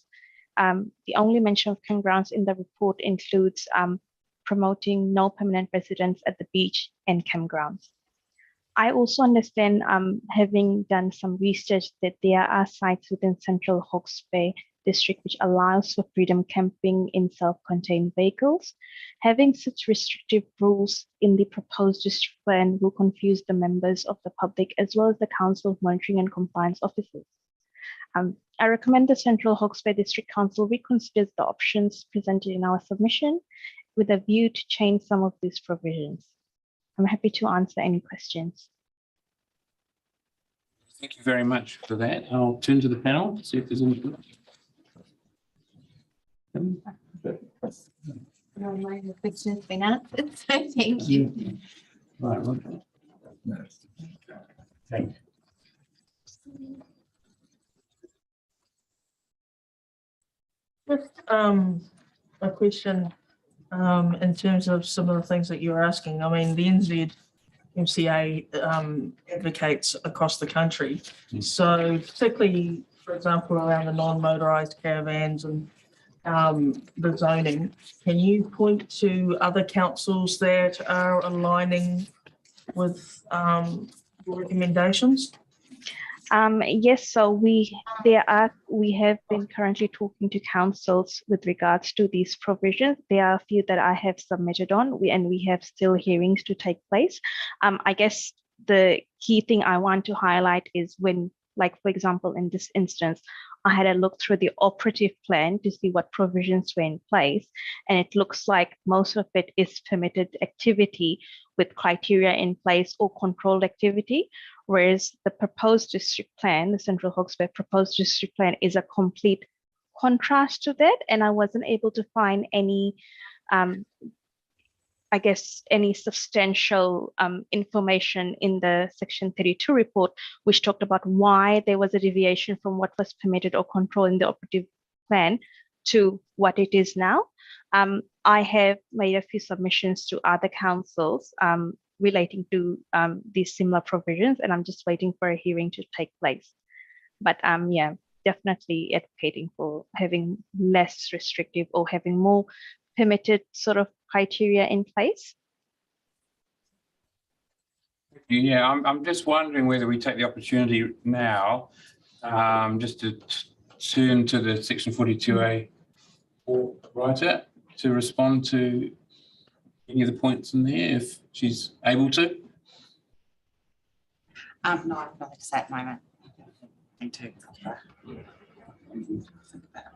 Sorry to hand that on you. Sorry, I'm reading through my report. And okay. I haven't actually got, I haven't changed my position on that. It was the large lot residential zone. Okay, I don't think there's any more. Thank you very much, and thank you for your time and patience. Thank you. Thank you so much. Okay, thank you very much. I Thank think you. we'll adjourn there for lunch, hopefully through to 1:30 for Fed Farmers. And I'll adjourn the hearing until 1:30. Thank you very much.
Mute, and I'll just. Can you phone off Tim? Yeah.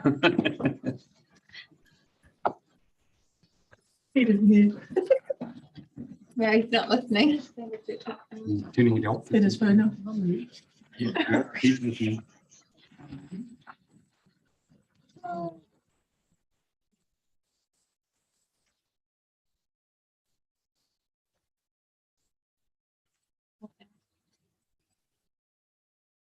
It's just dropped off. Well, it's not 1:30 just yet. You got a minute?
All right, I'll repeat. Good afternoon, everybody. The hearing is now convened and we're due to hear from Federated Farmers. Thank you for your flexibility in changing the time. That allowed us to have a little bit of a lunch between submitters.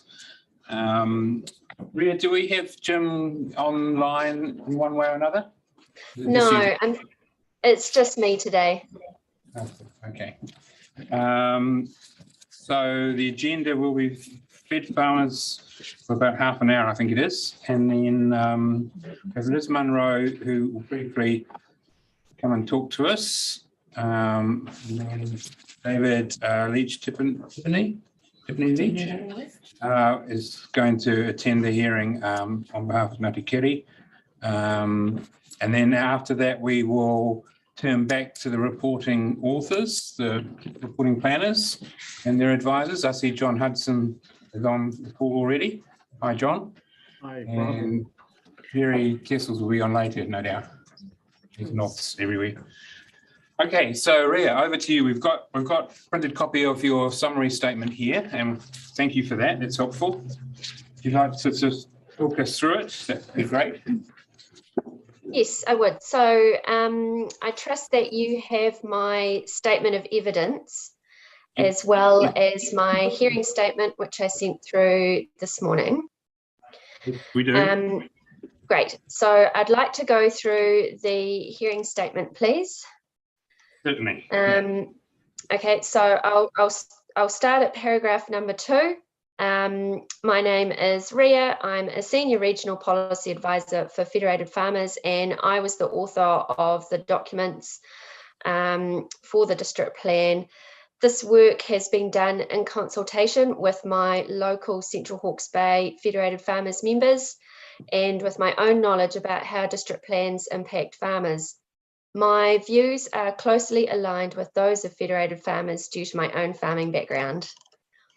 So I'm farming in Hastings district, so not in Central Hawke's Bay district, but in the neighbouring district. So my first topic is definitions of Indigenous vegetation, or the definition. So we were pleased with the Section 42A report's recommendations to accept many of our submission points and make amendments accordingly. However, planted Indigenous vegetation still needs to be excluded from the definition of Indigenous vegetation and from the significant natural area criteria.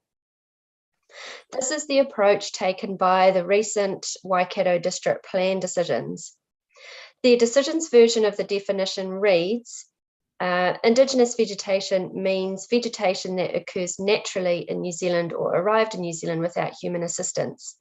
And this is the important bit. It excludes domestic or ornamental landscaping, planting, or planted shelter belts comprising of Indigenous species. The Central Hawke's Bay Section 42A report writer opines that it is more appropriate to provide for exclusions within the rule framework as currently provided, rather than include them in the definition. However, we disagree. The report writer considers that keeping planted vegetation in the definition and retaining Rule Eco R1 better provides for the protection of the district's vegetation and significant habitats. The report writer also says that providing a different activity status based on adverse effects achieves this, where the effects are likely to be less trimming or clearance is permitted. Again, federated farmers disagree because even permitted activity rules are still regulation. The benefits of excluding planted vegetation from the definition include: you remove the discouragement to plant, you simplify the rule regime, and you focus on the remnant and natural vegetation with higher biodiversity values. Regulation acts as a discouragement. It discourages poor management practice by enabling good practice instead. It discourages inappropriate land uses by permitting the appropriate ones in the right zones. It discourages activities with higher adverse effects by increasing their activity status. It makes people think twice if they need to go through a resource consent process. But even permitted activity rules are still regulation, which needs to be checked and applied to unique individual situations by farmers and monitored and enforced by the council. A way of reducing the regulatory burden is not to plant the Indigenous vegetation in the first place.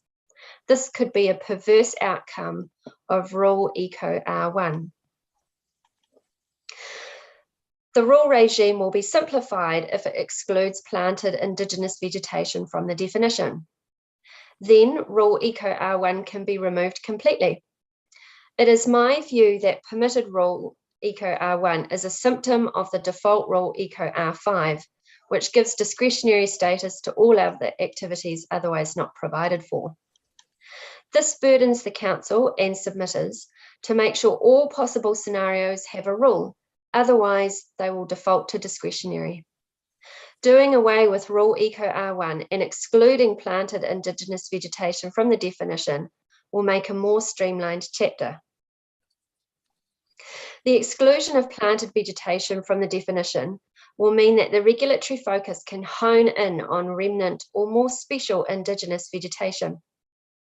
Planted vegetation will be for a specific purpose, such as for riparian stability or water quality, carbon sequestration, or ornamental.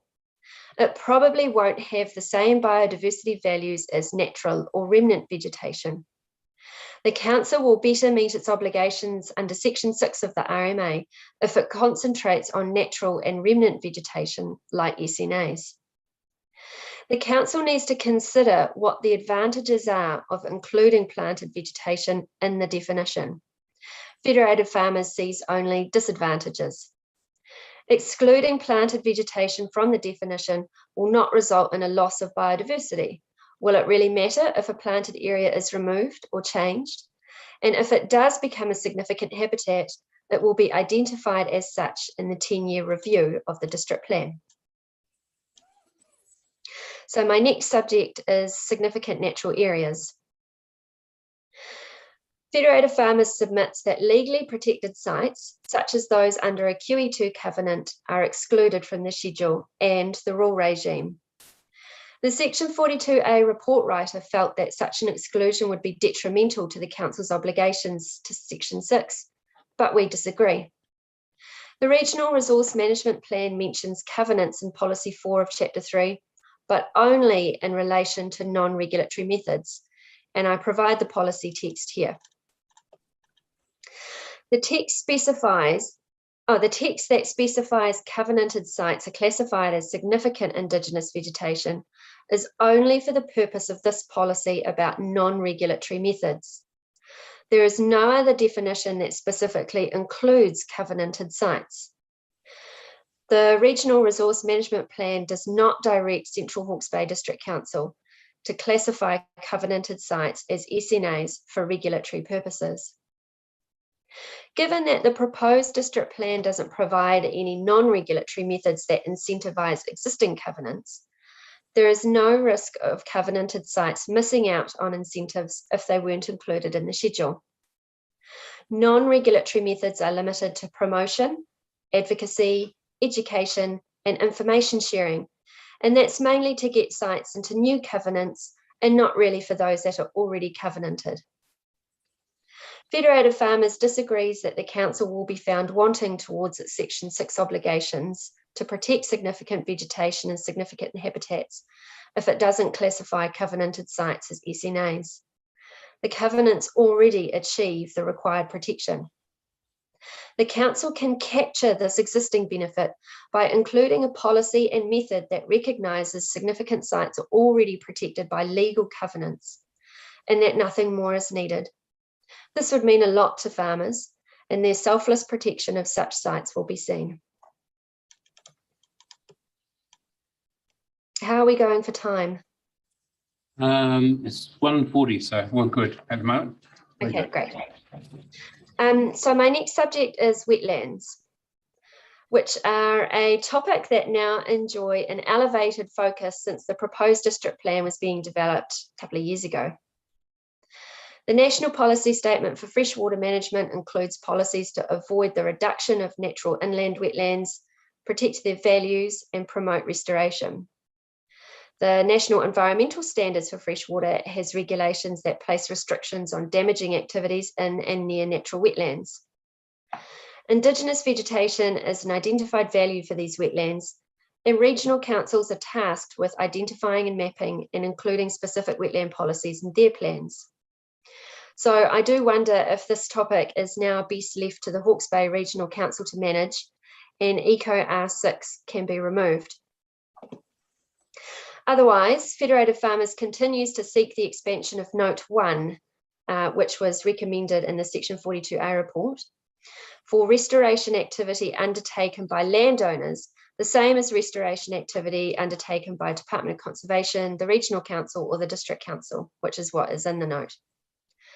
Landowners will be may be acting with QE2 to restore their wetland, or be acting in accordance with the Regional Pest Management Plan controlling aquatic pests and weeds.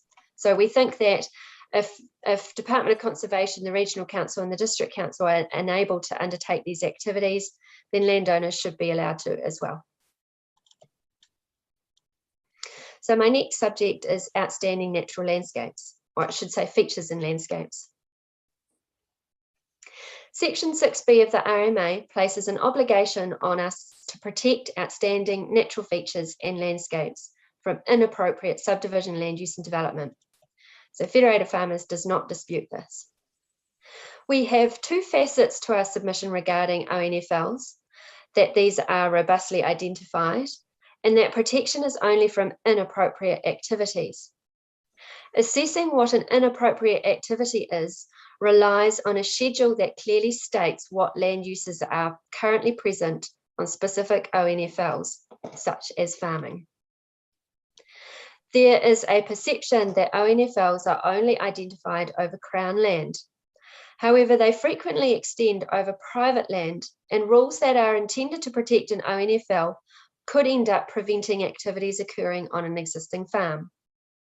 We seek confirmation that ONL 1 for the Ruahine Ranges and ONF 4 for the Makaroro Gorge are both limited to Crown land, and that the ONFL boundary aligns with the Crown property boundary.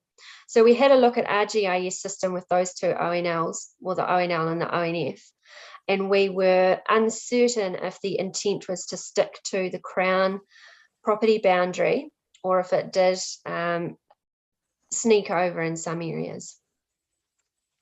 Obviously for us, if it is limited to Crown land, then our interest in those ONLs is reduced. For ONFs that are located on private land, landowner submissions will be key to ensuring the desktop identification aligns with the ground truthing. It is important that only land that demonstrably meets the criteria is mapped as an ONFL, so as to avoid the unintended regulatory consequence of needlessly restricting activities on land that is not outstanding. Members tell me that ONFL mapping on their property will have the regulatory consequence of not being able to plant production forestry on that land. This is because the National Environmental Standards for Plantation Forestry, Permitted Activity Condition 12, reads, afforestation must not occur within an SNA or an outstanding natural feature or landscape. So the regulation is through the NES rather than the district plan, but it's the district plan that's responsible for mapping the ONFL. Farmers with steep ONFLs may want to retire this land from pastoral farming and into production forestry for water, soil conservation purposes, or to meet their nutrient leaching goals. But the ONFL status limits them to only long-term ecological restoration planting, or willows and poplars space planted for soil conservation, and they are not allowed to have harvestable forestry. So ONF1 for the Whakarara range and ONF6 for the Silver range are examples where this regulatory consequence will apply. So my final topic to speak about is significant amenity features. Federated Farmers seeks that the significant amenity features are deleted from the district plan. We understand that there are no rules, but nonetheless, their presence in the district plan still constitutes as regulation, which adds complexity for no benefit. There is no onus on the council to map special amenity features, neither in the RMA nor in the Regional Resource Management Plan. The Waikato District Council decided in January this year to completely delete significant amenity landscapes and provided reasoning that Federated Farmers agrees with, and I provided you with some excerpts of it in my evidence. Farming is an important part of Central Hawke's Bay, and indeed it should be positioned to thrive. However, Federated Farmers struggles to see how the use of SAFs will assist this. Most of the SAF areas contain farmland, and rural amenity is best accommodated through the rules of the rural zones rather than through significant amenity features. NFL P7 does note that many significant amenity features comprise working farms, and yet farming is not identified as a feature or aspect of the SAFs in the schedule. The ability to assess whether an activity is consistent with existing land use or values is stymied by this lack of recognition of these in the schedule. SAFs are functioning as a needless alert layer, triggering extra consideration when activities require a resource consent. This extra amenity consideration creates an unequal difference for farmers unlucky to have a SAF on their property compared to their neighbours that don't. The council will be processing resource consents for farm activities with additional objectives and policies to assess amenity compared to resource consents for the same activities on a farm that doesn't have that SAF mapping.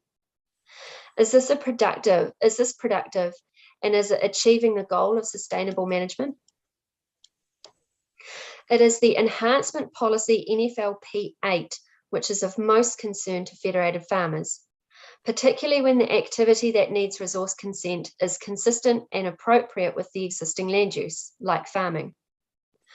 Will a farmer who needs consent for a tractor shed that exceeds the maximum 10-metre height have to enhance the SAF environment? Or what about the farmer who needs a shelter belt that is more than 20 metres along a boundary? Will they have to enhance the SAF environment? Both are examples consistent with their underlying rural zoning and the existing land use. The Hastings District Plan has very similar SAF policies to Central Hawke's Bay, but Hastings policy LSP 10 for enhancement of what they call significant amenity landscapes has an explanation which is a result of a Federated Farmers appeal on the same matter. And the text there says applicants for consent are not required to provide for enhancement. However, I reiterate that Federated Farmers is seeking deletion of SAFs in Central Hawke's Bay, not amendment. It is unfair that the assessment matters are the same and that the landscape matters to be considered are the same, whether it is an ONL, ONF or a SAF. The SAF has been measured against the ONFL criteria and acknowledged as not meeting this threshold. Yet resource consents are being assessed as if they did. A big difference between an ONFL and a SAF is the degree of human modification. So potential adverse effects on the landscape values and the permitted baseline will be very different. For SAFs, adverse effects will be of a scale and character that is over and above existing farmland uses and the level of effects that are already anticipated and enabled by their rural zoning. Federated Farmers urges the hearing panel to look closely at the significant amenity features and determine if they really are that different from the rest of the rural zone. Another question is whether these are at risk of a reduction in amenity that is more than what the rural zone provisions already manage. Activities like earthworks, vegetation clearance, buildings and subdivision are already managed, and the rural land that is classified within SAFs are not likely to face any different pressures than the rest of that rural zone.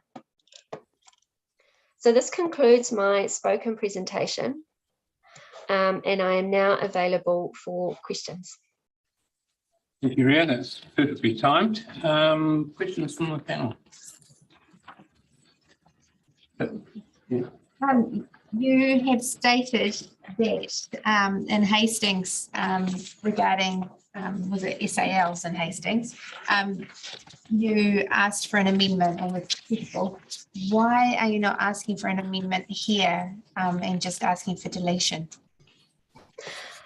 Well, we did ask for deletion in the Hastings district plan. The difference there was that their significant amenity landscapes were assessed using different criteria, whereas here in Central Hawke's Bay, they were assessed using the ONFL criteria and then found to not meet the criteria. So because we don't have any landscape architect experts at Federated Farmers, the use of the criteria was not really something that we can challenge. And so we did appeal for the significant amenity landscapes to be completely deleted in Hastings, but we mediated that particular result instead. But yeah, a key difference there is that their SALs were identified using separate criteria to ONFLs. And I think here in Central Hawke's Bay, because they have been assessed under ONFL criteria, but yet found to not actually meet those criteria, that they should just be deleted. You either meet the ONFL criteria or you don't. There's no category for almost meeting ONFL criteria. So in our case, because in our view, because they didn't meet the ONFL criteria, then they should just be deleted. And if they don't have any rules, what do you believe the impact will be on farming? So I did provide a few examples there. So if a farmer has to apply for a resource consent under the rural zone rules, say the general rural zone, and one example there is perhaps a shed that meets that's over the height threshold. That particular farmer will have to go through a resource consent process that has a more heavy emphasis and what would be an unfair emphasis on amenity, and policies that require enhancement of amenity would be of particular concern to us, because the farmer who wants say a 12-metre high shed is going to have to meet that policy to enhance the significant amenity environment. And I think that's unfair, an unfair requirement of him compared to, say, the neighbour who can go through a resource consent for the same activity, an over high shed, and then not have to meet the enhancement policy. So there is a regulatory burden that's different to what farmers in comparable, the general rural zone, that we think is unfair.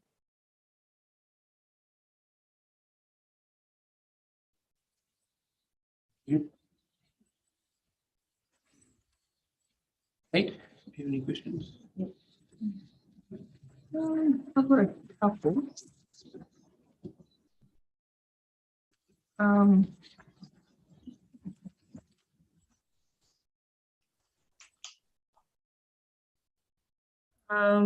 One is, sorry, it's Loretta here. In your statement around wetlands, in 20, you mentioned that this topic might be best left with Hawke's Bay Regional Council, and that's 46, sorry,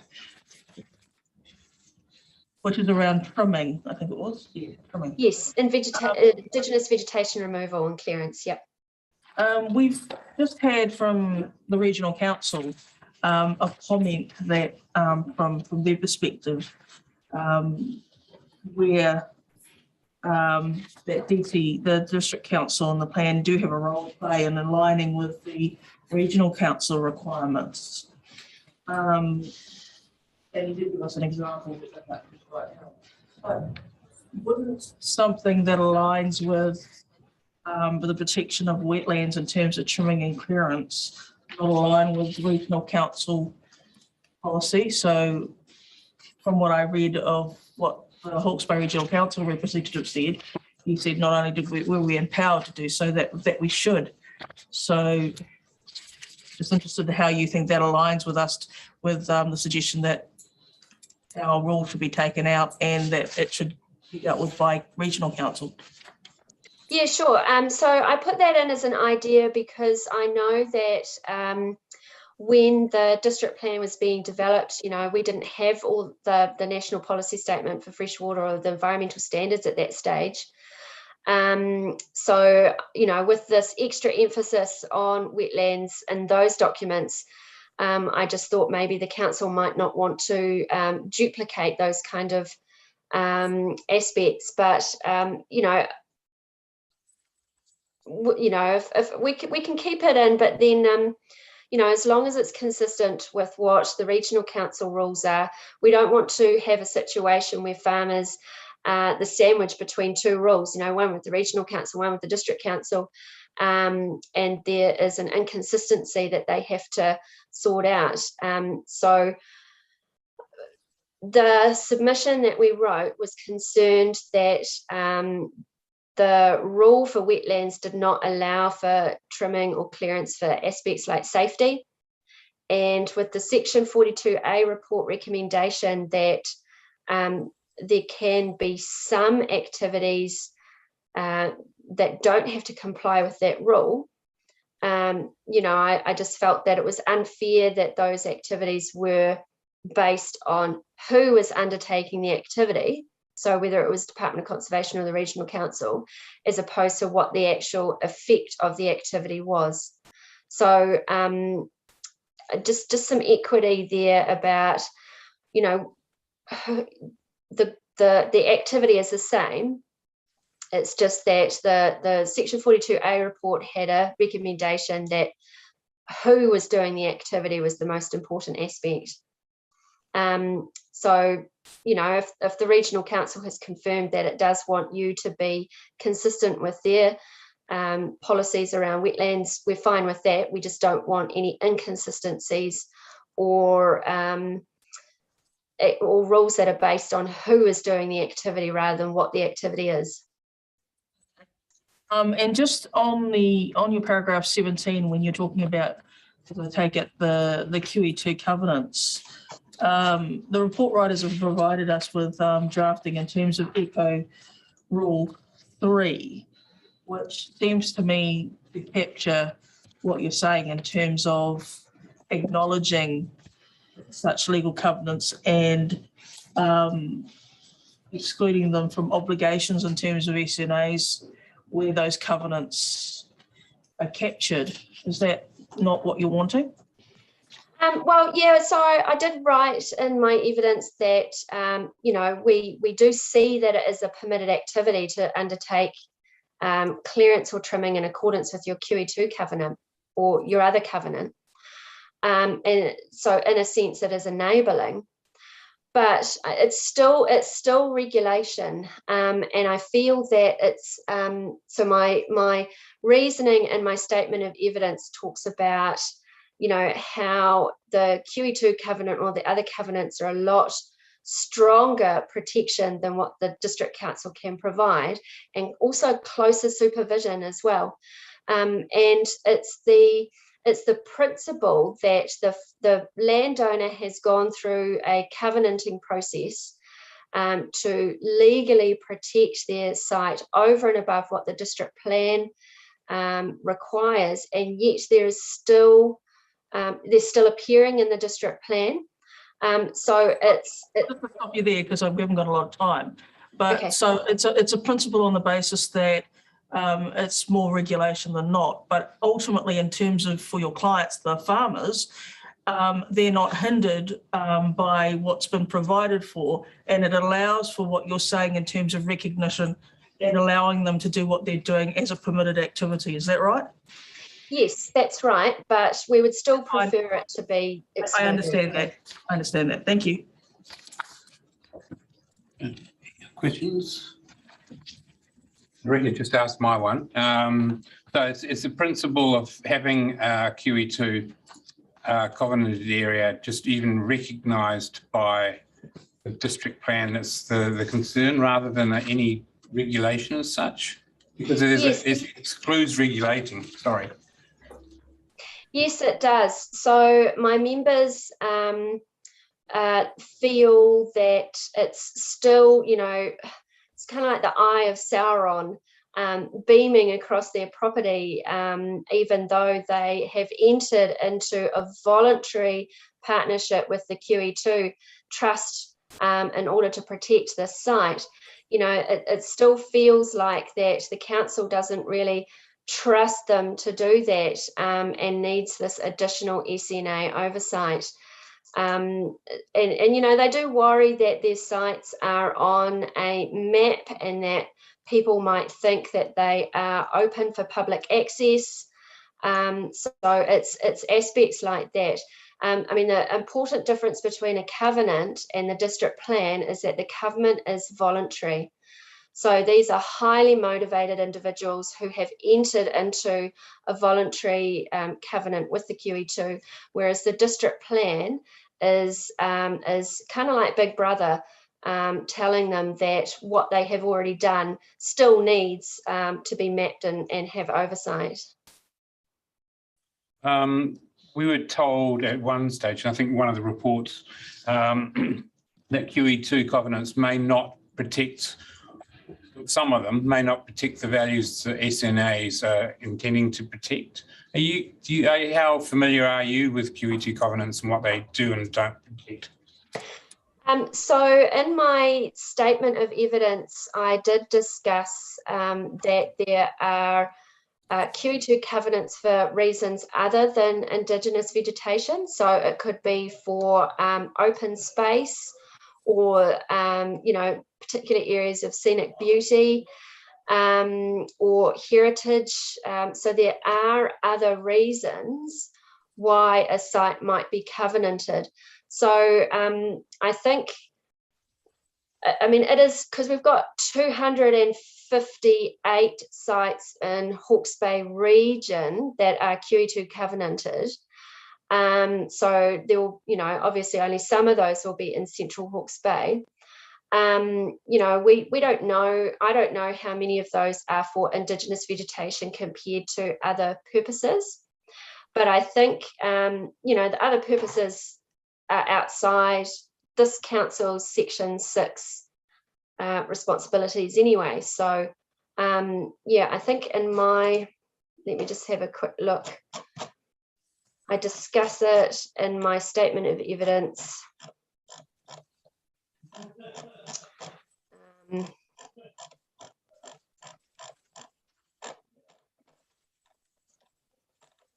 From paragraph, I think 25 onwards, where I discuss the criteria.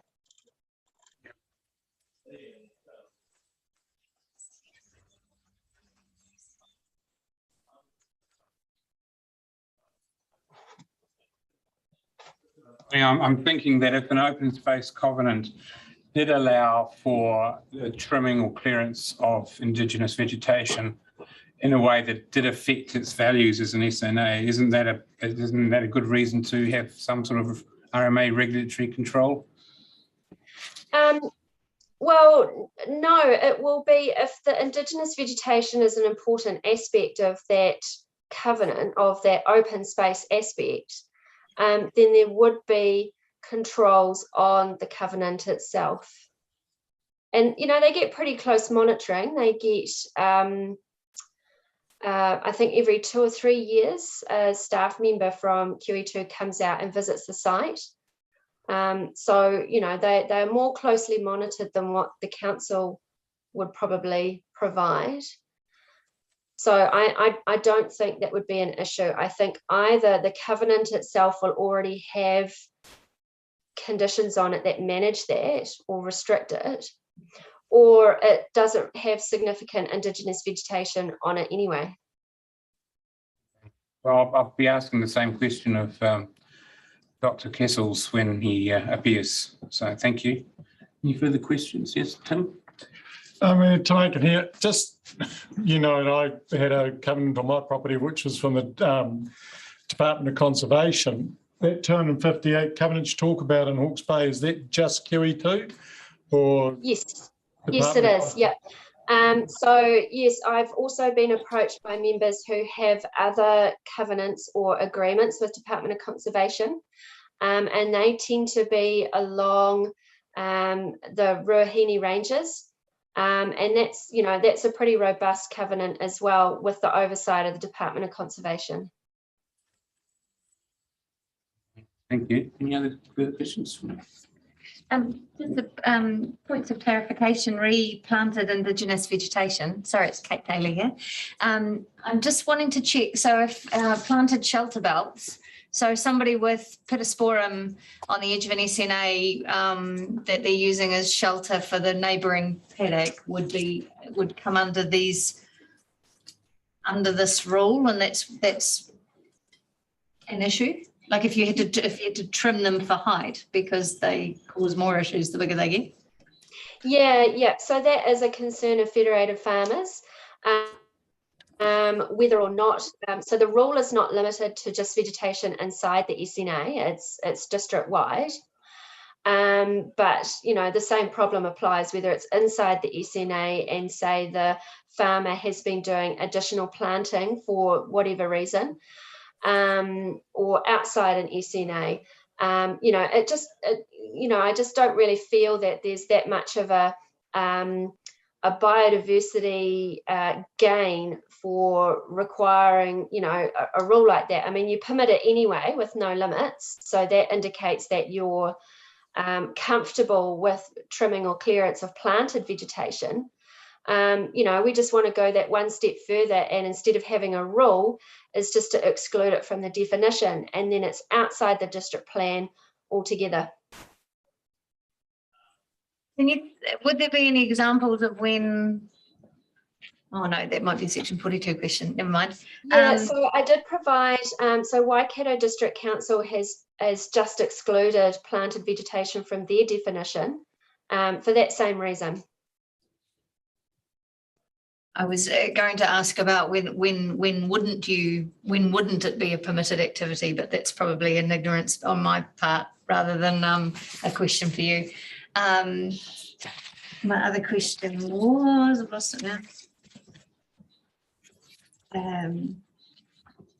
No, that's all, Mr. Chairman. I can't remember the other one. Okay, that's good. No questions. All good. All good. Thank you, Ria. Thank you for your flexibility in timing as well. That's much appreciated. Oh, my pleasure. Thank you very much. And I trust you've got all the documents there to read through. And if there are any further questions, I'm happy to provide further detail in writing at a later date. Yeah, just a moment. Yeah.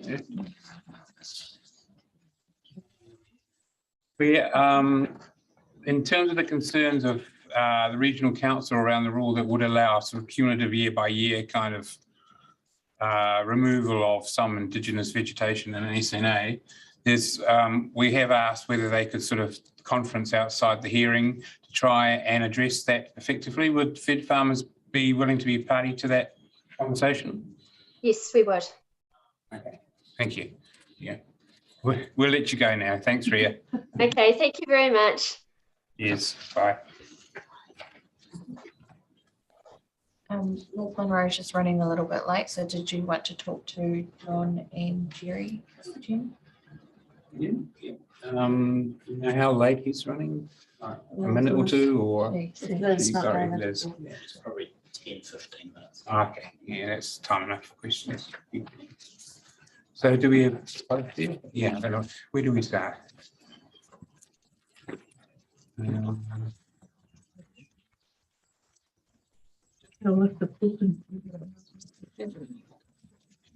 I might just pick up with Jerry. Are you able to come online on camera as well?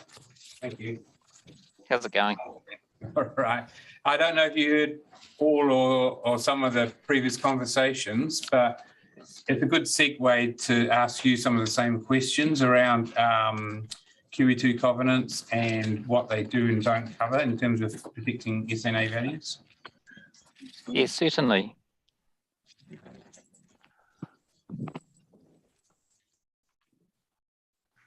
Are you able just to sort of comment about whether QE2 covenants are fairly all powerful in terms of protecting the SNA values?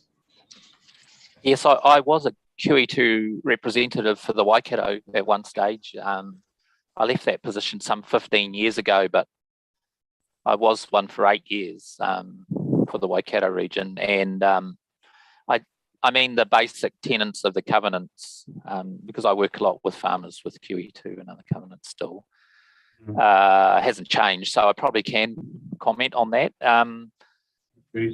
Most QE2 covenants do have very strong legal obligations on the landowner not to clear or affect the biodiversity values of the covenant. That's correct. In the open space covenant under the QE2 National Trust Act 1977. So yeah, there is good statutory grunt there, and it is correct that QE2 representatives do review and monitor sites every 2 to 3 years. So there is good oversight of the biodiversity values. It is also correct that some covenants, I wouldn't be able to give you the stats for Central Hawke's Bay at all, but some QE2 covenants are enacted for other reasons other than biodiversity or natural values. What kind of reasons would that be? Yeah, some of them are open space, landscape, amenity values, or historic or cultural values. In my region, I had several covenants that were there that were in sensitive landscape areas around the Coromandel coast. I had one that was a very significant urupa in the Waitomo district, but it still had, in that particular case, and in the Coromandel ones, they still had significant biodiversity values. I can't remember the covenant conditions around them, but my recollection is that the biodiversity values were still protected and the area was fenced and monitored for its biodiversity values as well. You wouldn't disagree with Ria in terms of her commentary around that point? No, I wouldn't. In my report to council, the main reason I'm supportive of including protected natural areas regardless of the legal status, you know, whether they're Department of Conservation administered land or DOC covenants or regional council landowner agreements or QE2 or Ngā Whenua Rahui, is really a scientific one in that the criteria we use to determine significance, one of the criteria is representativeness, and you know, if we don't have a complete data set of all the natural values in the area, we can't really understand how real or how disproportionately represented they are in the district. Whether that needs to be shown on a district plan map or not, I don't think I can answer that one. But in terms of, you know, a good database, you definitely need to have all of the natural features on the database in some form or other. Thank you.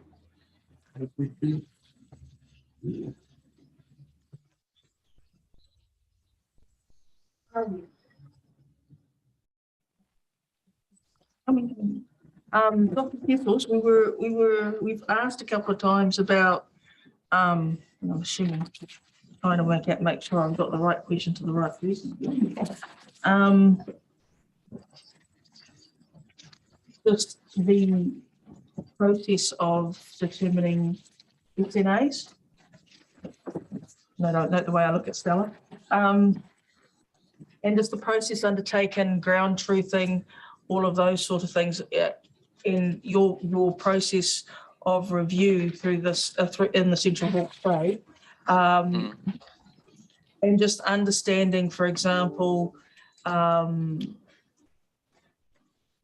many, having gone through the process of SNAs, how many people actually sought to have their properties ground truthed.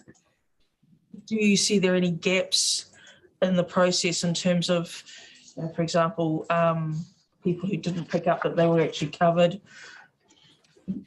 I guess what I'm looking for is sort of a comfort that we've got a process that is sufficiently robust, given we've also got submissions that are questioning the robustness of it and the risk for farmers and landowners that they may inadvertently be caught up in this process. So what are your thoughts? I mean, having gone through it.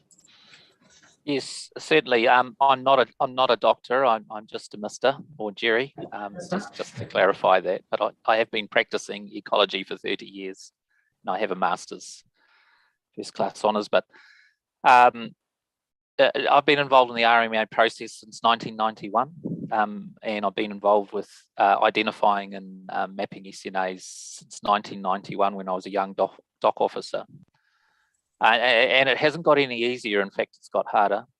And that's mainly to do with public landowner perception about what's involved.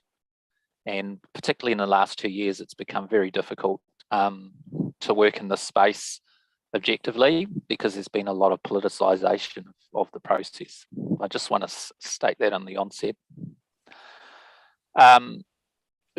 For Central Hawke's Bay, the first step we took was a review of the existing SNAs and the operative district plan calls them areas of significant natural conservation value. How much time have you got? Do you want the long question or the short?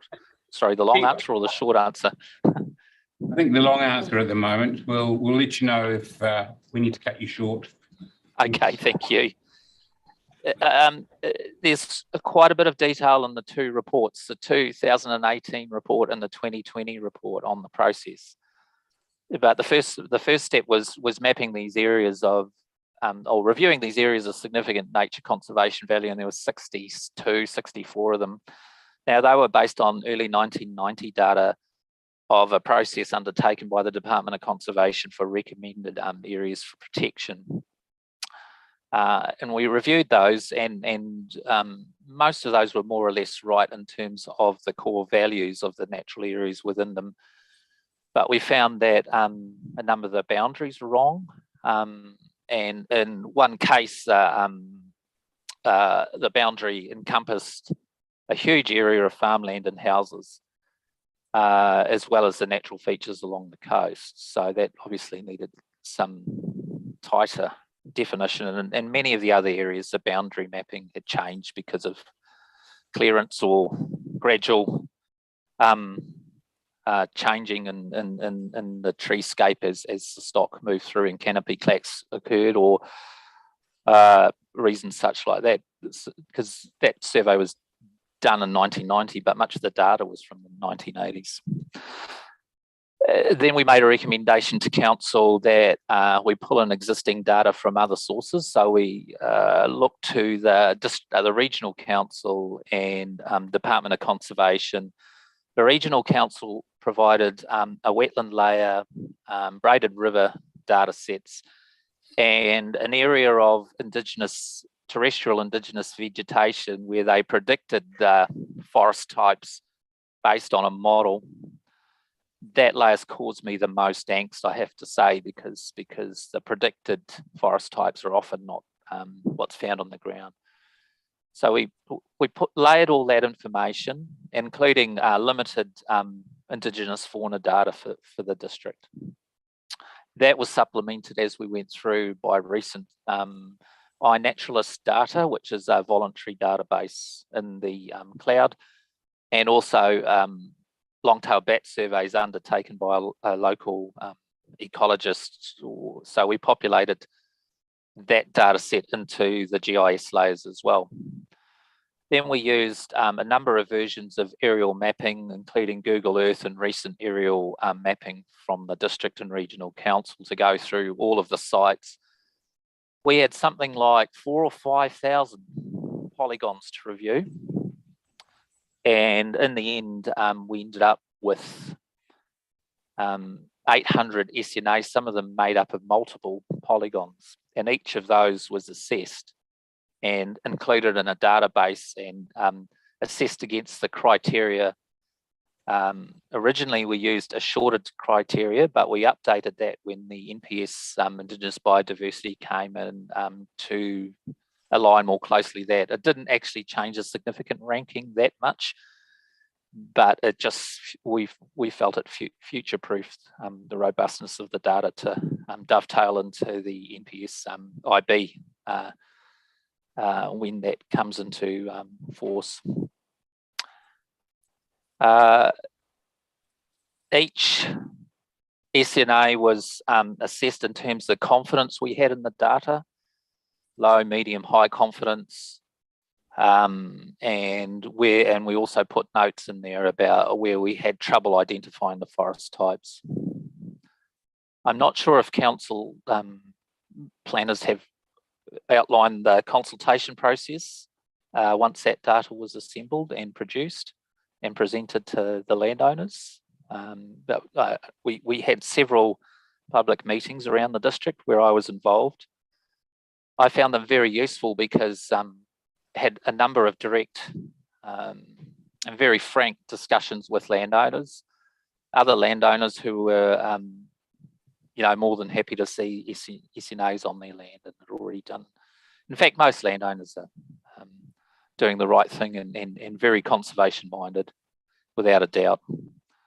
But most of the concerns were around either we'd got it wrong, in some instances we'd mapped eucalypts as significant natural areas, and that is often had been a consequence of the databases we'd use, where some of them were predicting vegetation there that wasn't actually that, and some exotic vegetation is very hard to pick up from aerial mapping. Pine trees are very easy, but eucalypts and wattle can be very difficult.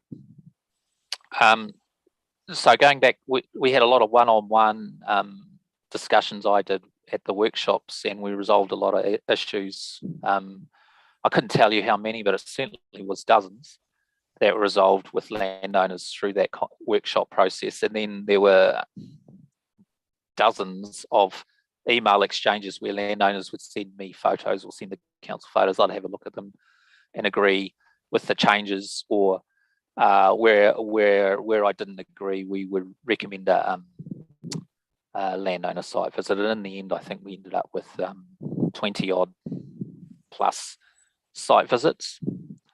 I undertook some of them, and then a local ecologist, Mr. John Sheen, who has 40 or 50 years experience as an ecologist, went and did a number of the others. So that was before the draft plan was notified, and then the draft plan was notified, and I hope I've got the sequence right. Please, my apologies if I haven't. And then we had further feedback, and we had further submissions on the draft plan, and we went back and corrected those. And then at the moment, we still have some landowners that have outstanding issues, either farmers that myself or John have visited and disagree with our conclusions, or other farmers that, or landowners rather, that have been somehow missed through the previous consultation processes and would like a site inspection. So I think the planners from Central Hawke's Bay can tell you how many of those in the submissions are. And my recommendations would be, if there's an opportunity through this process, that I visit those landowners to try and resolve those issues before the conclusion of this hearing.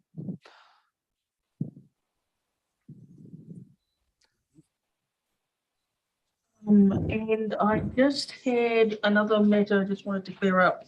In his evidence, the Hawke's Bay Regional Council representative noted that I think it was 90% of biodiversity has reduced in the Central Hawke's Bay. And yes, sorry, yeah. Sorry. Sorry, would you like me to? Is that right? Yeah, is that right? That's a good question. It kind of is in a really broad brush way, but it's a bit more nuanced than that. In that, if you look in the hill country next to Ruahine Forest Park, many of the SNAs up there are very well represented on private farmland, are very well represented in the Department of Conservation Protected Land. So in that ecological district, there's 4 ecological districts that sort of are captured within the district. But if you look at the lowland and coastal ecological districts, you're down to 1 or 2% in some ecosystem types, or even less.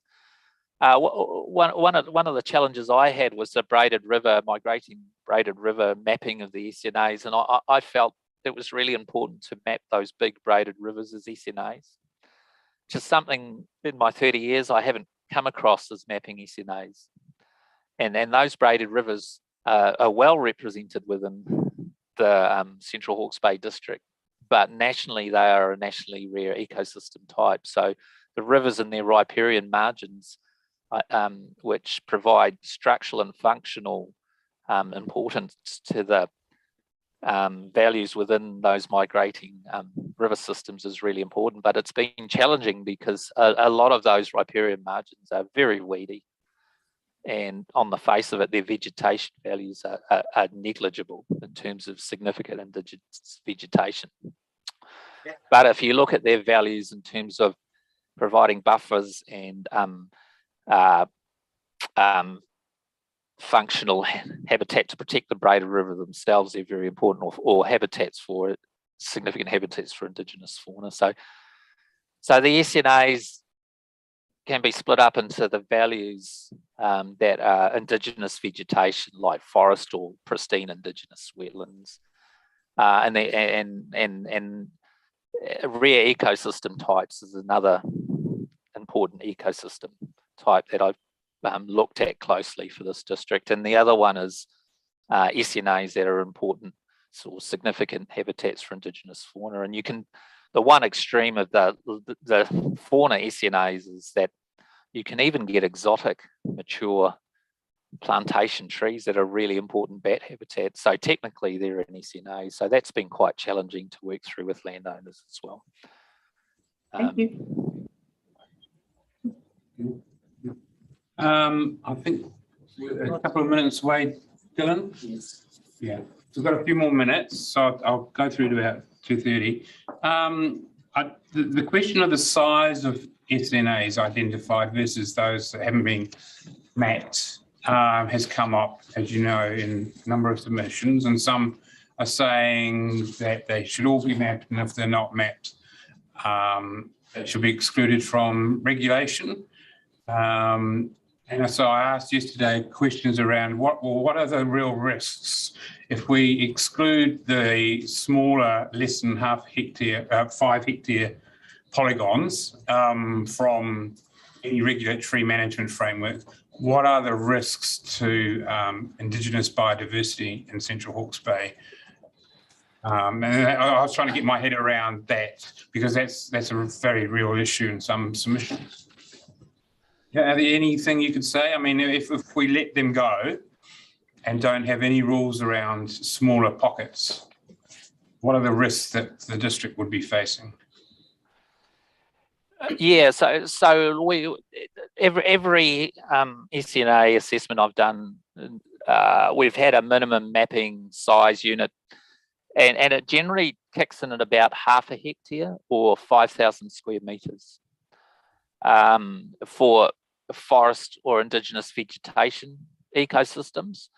In Waipa district, when I did the SNA process through there, we excluded stands of, in that particular case, and it's not too dissimilar to some places in Central Hawke's Bay where you get lowland podocarp kaikitea forests, and some of them are less than half a hectare in size. And when they get down to that size, a forest, it's very hard to see that they will have long-term, be able to sustain their long-term biodiversity values, because they're just so small that the edge effects are going to sort of go right within the reserve in terms of wind and weeds and that. That's not to say that they can't be protected and they don't have value, but in terms of the SNA, that's generally been the cutoff. Half a hectare, not 5 hectares. No, 5 hectares would be, in my view, not appropriate. Half a hectare, I think is a fair enough cutoff. Wetlands are a slightly different scenario. You can get quite small wetlands that can go down to quite a small size and still be significant. You know, I'd even say that some wetlands of 500 square metres would still be worth protecting. Jerry, John, if you don't mind, our next submitter is here, so if we could pause for a little while, if you don't mind, and we'll come back to you a bit later. Thank you. Thank you very much. Are we able to get with the favourite first? If you don't mind waiting. Don't mind waiting? Both of them are done. That's fine. Okay. I'd like to hear David Tiffany lecture. Right. Well, thank you very much. So David, Liv has very kindly let you ahead of her.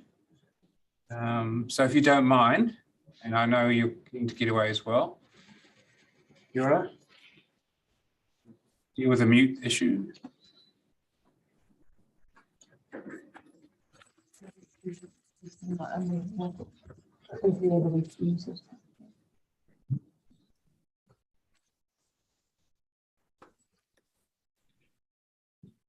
Am I sufficiently ready? Yes, we can hear you. So, welcome. Kia ora. Kia ora.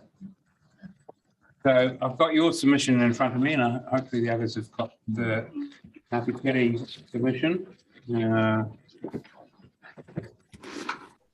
As you're aware, I think there is a more general holistic hearing number 4, I think, coming up in June or thereabouts, that will more holistically address mana whenua issues.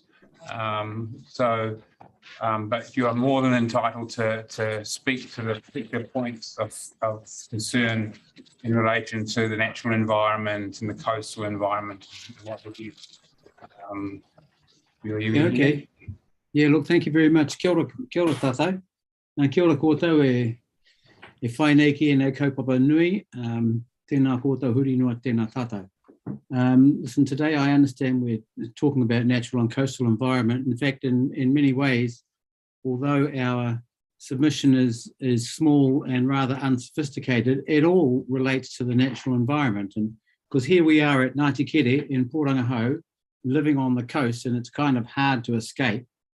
When we went through the district plan, and I have to say that our understanding of planning is reasonably narrow, and it was reasonably quick and unsophisticated.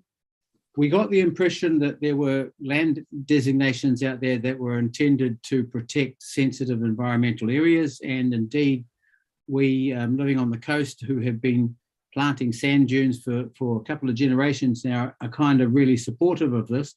But what's happened is that we were a little bit worried that SNAs and other such protecting mechanisms might inhibit our ability to utilise some of our coastal areas. And there was two bits that I outlined, Puke Tauhinu and the Blackhead village site at Paremahu that we recently received back through a treaty claim, that these mechanisms might prevent us from building or developing on those areas. Now, I tried to follow that up at the District Council, and I was assured at every move that the District Council were 100% on board with development of Māori housing, and that but I couldn't find myself directed to anywhere where I was assured that that was the case. And we kind of concluded that our lack of faith in what was being said was because we didn't understand things. And so our recommendation really was that the Tamatea District Council needs to launch an intensive communication with people like ourselves and other mana whenua groups around Tamatea around land and housing development. And that was based really on this idea that we really do, in this day and age, have a whole bunch of people, particularly around the whole COVID thing, who are wanting to return home, who don't understand our opportunities, who, although we understand that there is papakainga housing that can be done, to be fair, some of those are rather narrow. And so what we wanted, again, was this whole idea that the CHB was in our corner, so to speak, that the council was in our corner, helping people to return home, no matter what class of land they own. That last comment is because it seems that papakainga and kaumatua housing is mentioned a few times in the plan.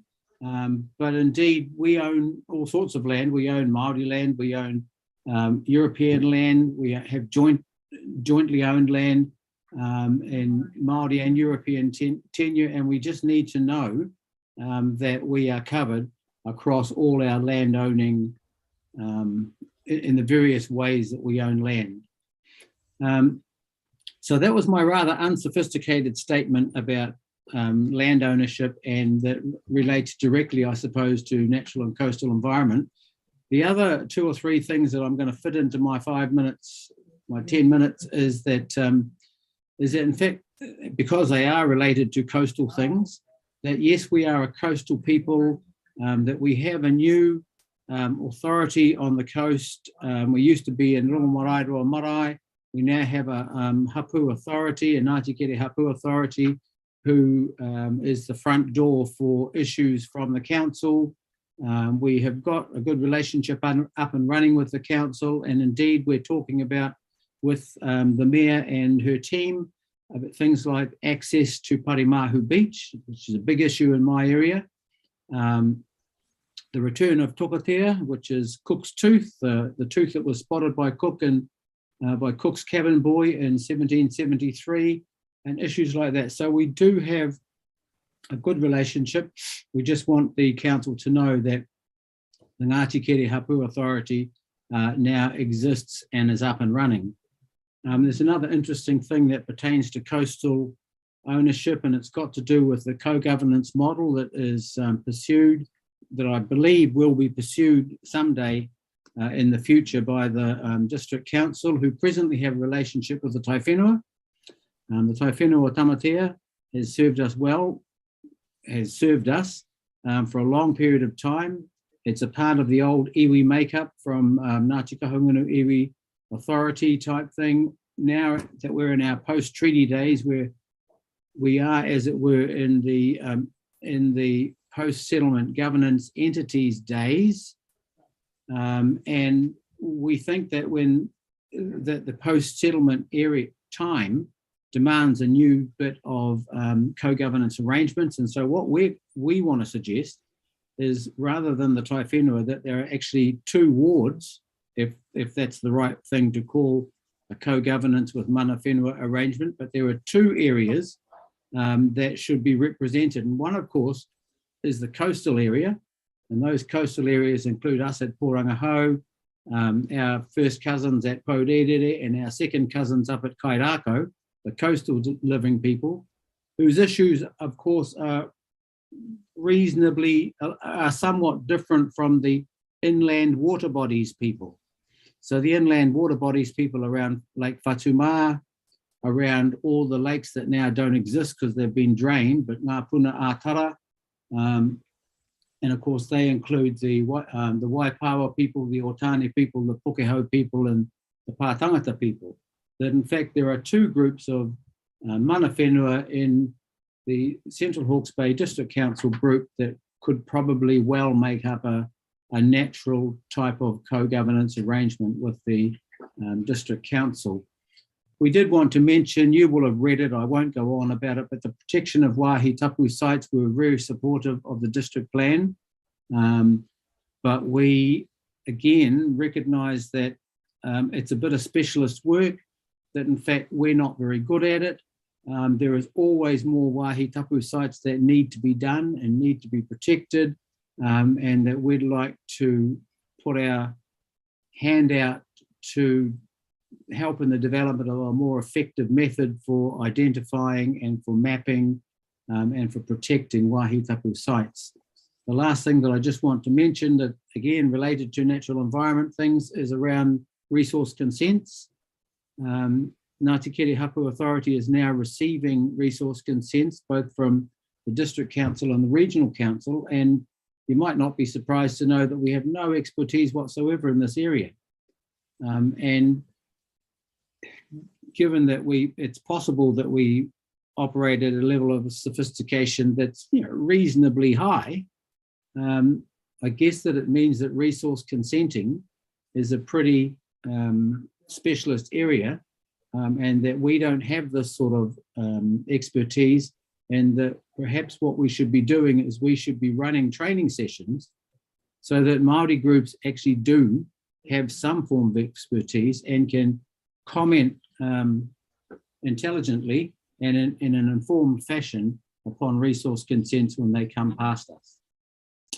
So I think that's all I wanted to say. It's small, it's unsophisticated. Everything in our world at Porangahau relates to our coastal environment. And thank you very much for the time. Thank you, David. If you're open to questions, I'll turn to the panel and see if they've got any questions for you. No? Oh, Tim Aitken here.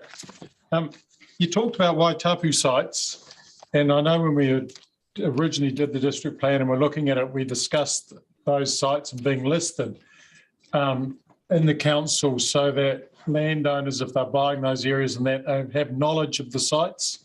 Are you happy that those sites would be listed for public search so they know where they are, or would you still want to keep them? And I'm not saying you, but we had the conversation where they'd still maybe wanted to be kept not secret, but I think Tim, good point. I think that what's happened in our world is that some of those sites, and we're always changing, but some of those sites have been seen as being rather sacred, and you wouldn't want them interfered with, or the other view on them is that they're dangerous and you don't want them interfered with.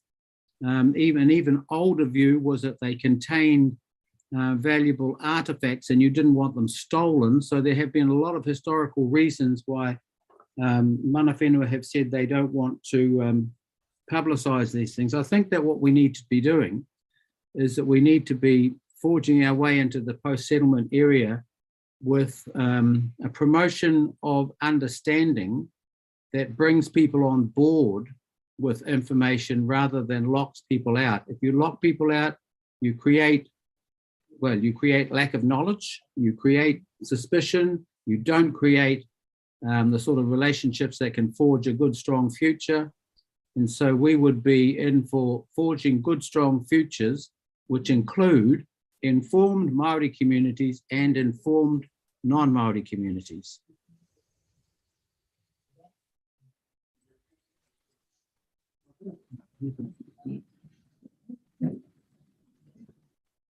Good, David, it's Loretta Lovell here. Just a point of clarification, I guess. We've been having a couple of conversations with the report writers about your submission and the breadth and extent in terms of what you're meaning in terms of developing. And I think you've clarified it to a certain extent that it is, I mean, there is Papakainga, there is Kaumātua and marae, but in addition to that, Māori have other forms of land and potentially other desires in terms of development. Would that be accurate? Yeah, I think that we don't want to build a casino, but I think, yeah, that my comments are related to housing. My comments are not related to anything bigger or wider. They are related to housing. They are related to the difficulties that we have with housing, the difficulties we have with financing, the difficulties that we have with, the difficulties that we have with council, the difficulties that we have with the Māori land courts. It just seems that everywhere you go, it's bloody difficult to build a house.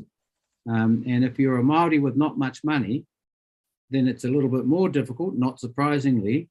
But people like me and us in the, at the so-called informed end of our people, we struggle to find our way through that. And so where we're going with this is, for heaven's sake, isn't there a more inclusive conversation that we could be having around housing? We all know that the problem exists.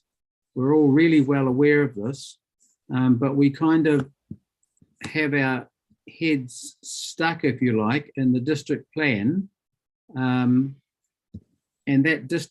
knowledge about the district plan it seems to me, is reasonably restricted and is not easily understood or easily shared with ordinary people. And so, I guess this is a very general sort of recommendation that we're making about getting out there and sharing information with people around building and making a commitment to the development of Māori housing by the council. There was a lot to unpick. What I can say, I guess, is the report writers have picked up quite appropriately that there is a chapter in the plan, the draft plan, that picks up on the points of to a housing. We have that chapter, I think, will probably be picked up in the tangata whenua section, which you'll have the opportunity to speak to. Then I suggest that if you will be speaking at that time, that you have a look at that chapter and see if that deals with some or all of the issues that you're raising, and if it doesn't, as panel members, we're sort of pretty much stuck in we've got to deal with this plan. So we're very interested in tangata whenua perspectives of the plan and what we may be able to do with it to respond to your submission points. So that would be my suggestion, is you have the opportunity at the tangata whenua hearings, maybe have a look at that, come back to us, because I think we sort of need a bit more detail, appreciating that your submission was quite broad. It would be helpful for us to sort of get a bit more detail in terms of your thoughts so that we can look at that when we're making our decisions. Tera? Yeah, no, hey, thank you very much. Thank you. I'll do that. Okay, thank you very much, David. Much appreciated. No more questions. Thank you very much. Have a good day, people. Thank you.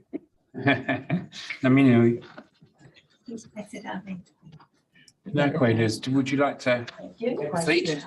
Brian?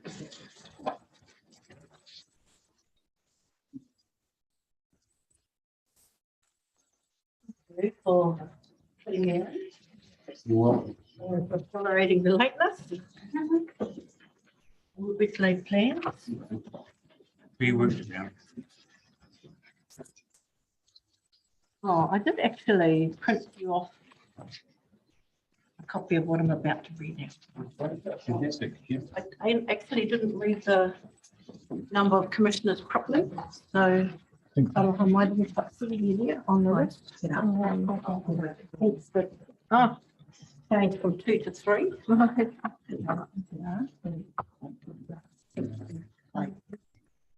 That's yeah.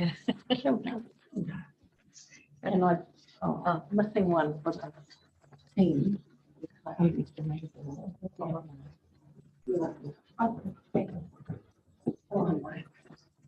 Okay.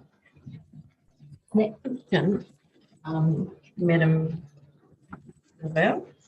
If you could ask me that at the end of this, I could shed some light on. Yeah, I've got to remember what I said. Write it down quickly. Play. You'll see from my submission, David and I go back a long way. First of all, e te rangatira roga, hoki tō whānau, tō hapu. It is always an honour to have any time with you. And I say that sincerely. Since me returning home in 2009, you have offered incredible learning to me, to Tamatea, to Heretaunga, and all others in our Hawke's Bay communities. Ka nui te mihi atu kia koe. Kia koe hoki, ko rongo mai wahine, Ngāti Pāhuera, Ngāti Kahungunu me whakatohea, e nā koe. What an impressive career you have had, and obviously is still ahead of you. It is my honour to meet you. Our 3 councillors, this is where I underestimated. Tēnā koutou. We have crossed paths and in my time in Hawke's Bay, but there's a real comfort in seeing familiar faces in this panel. Kia ora rā. E te rangatira te tiamana tēnā koe. Tino hari ko te ngākau ki te tū i mua, i a koe koutou hoki e te rānei, tēnā koe te katoa. My name is Liz Munro. Until recently, I was the Chief Executive of the Heretaunga Tamatea Settlement Trust, a role I held for 5 years. This is the post-settlement governance entity for Heretaunga and Tamatea, established to receive and manage the settlement redress negotiated and settlement of the comprehensive historical treaty claims of Heretaunga Tamatea. Prior to that, I was the Chief Negotiator for the claim and the project manager from 2009 for He Toa Takitini, and Roger was the second chair of that organisation. David Tipperary was the third. And Peter Paku, a well-known resource management person, and the late Peter Paku was the first chair. This was the group mandated to negotiate the settlement of the historical grievances of Heretaunga Tamatea. $105 million in cash plus 9.5 million accumulated rentals from the Kawikan Guava's Crown Forest licensed land. 23 marae, 14 in Heretaunga and 9 in Central Hawke's Bay. From the settlement, each marae receives $1 million. And it's important for me to say that, and you will see why. My current role, I'm the Chief Executive for Mana Ahuriri Trust, the neighbouring group of hapu of Ahuriri who had their 3rd reading on the 7th of December 2022, and they received their settlement redress just recently on the 3rd of March 2022. Significant cultural redress and commercial opportunities second to none. Those two negotiations, Heretaunga Tamatea and Ahuriri, started at the same time. In fact, I think they started a little before us. And then for a whole number of reasons, things went askew for them. But when you get the chance as a negotiator to look at what they negotiated, I mean, goodness gracious, you then have to reflect on yourself. Did you do a good enough job? Because the opportunity, although their settlement was only 19.5 million, the opportunity in the Ahuriri region is just significant. And we're now negotiating arrangements with the Crown so that they can access something like $80 million worth of what they call deferred settlement properties, which we're now negotiating arrangements so they can access that despite the quantum being so low. And yeah, so it's an honour to have worked with Heretaunga Tamatea, but now to do the Ahuriri negotiation. It's just an incredible honour. For the past 3 years, I've held the co-chair and deputy co-chair role in Hawke's Bay Regional Planning Committee. It's a joint committee of council comprising all 9 iwi within the Hawke's Bay region. This was redressed, negotiated in the Pāhauwera and Mangahararu Tangitu negotiations, whilst the terms of reference were quite restricting. And I was a new kid back on the block when that had just come into force here in Hawke's Bay. I probably now have a different view of it. The major objective of the Māori members was to develop the treaty partnership relationships, and that's where the focus is, despite the terms of reference being a little tight.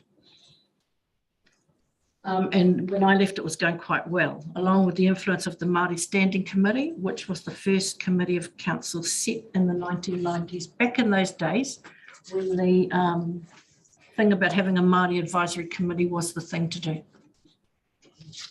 In the past, well, that's my current life, where I'm working on now. In my past, I've got a legal background, graduated in 1986 from Victoria University with law degree.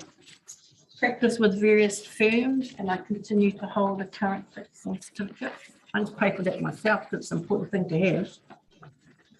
I did 4 years in local government from 1991 to 1995 when the Resource Management Act was new, advising Waitakere City Council and Wellington City Council on Māori provisions within the legislation.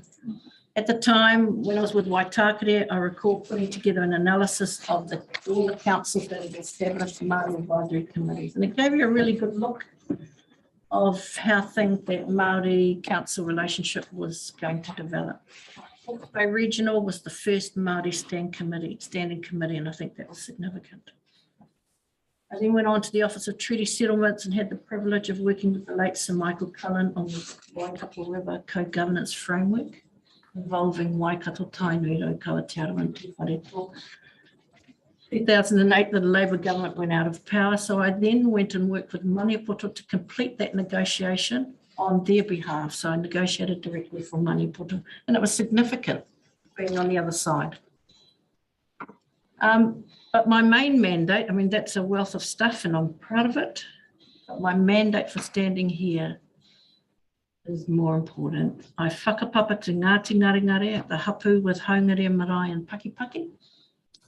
A direct descendant of Pūhara Hawaikirangi. I'm not blowing my own trumpet here. You'll see why this is significant in a minute.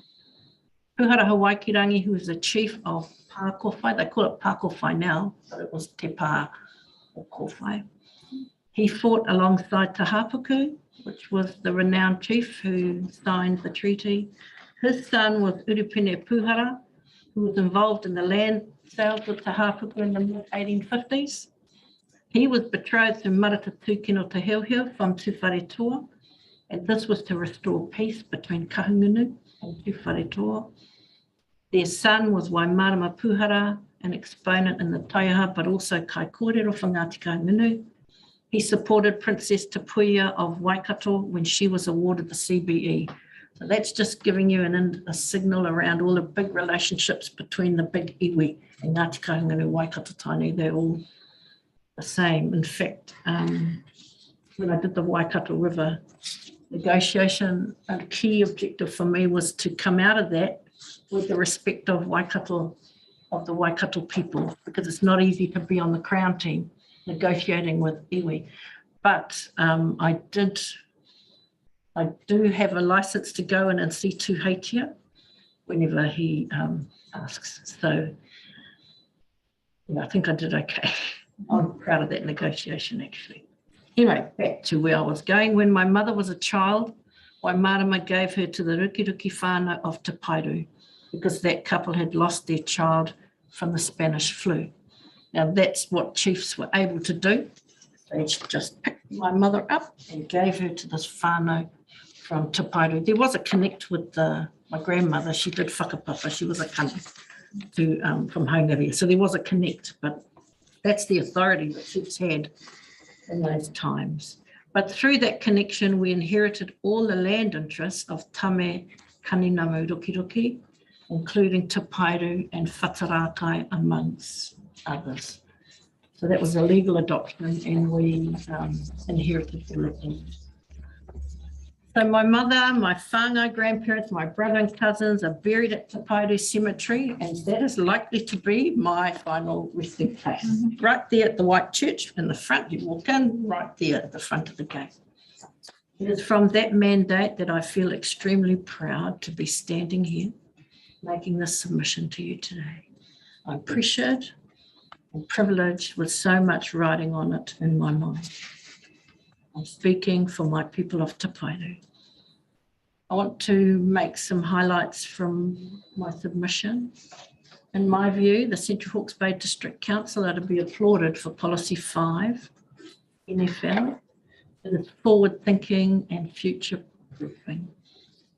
Tamatea supported water storage when being mooted in 2014. The agreement in principle made provision for $20 million to be advanced to enable Tamatea to invest in the water storage scheme. It was not easy to gain Crown support, but we did. And we did that before any agreement had been reached on the quantum of the claim. It was a very early part of the process, but it was a significant issue.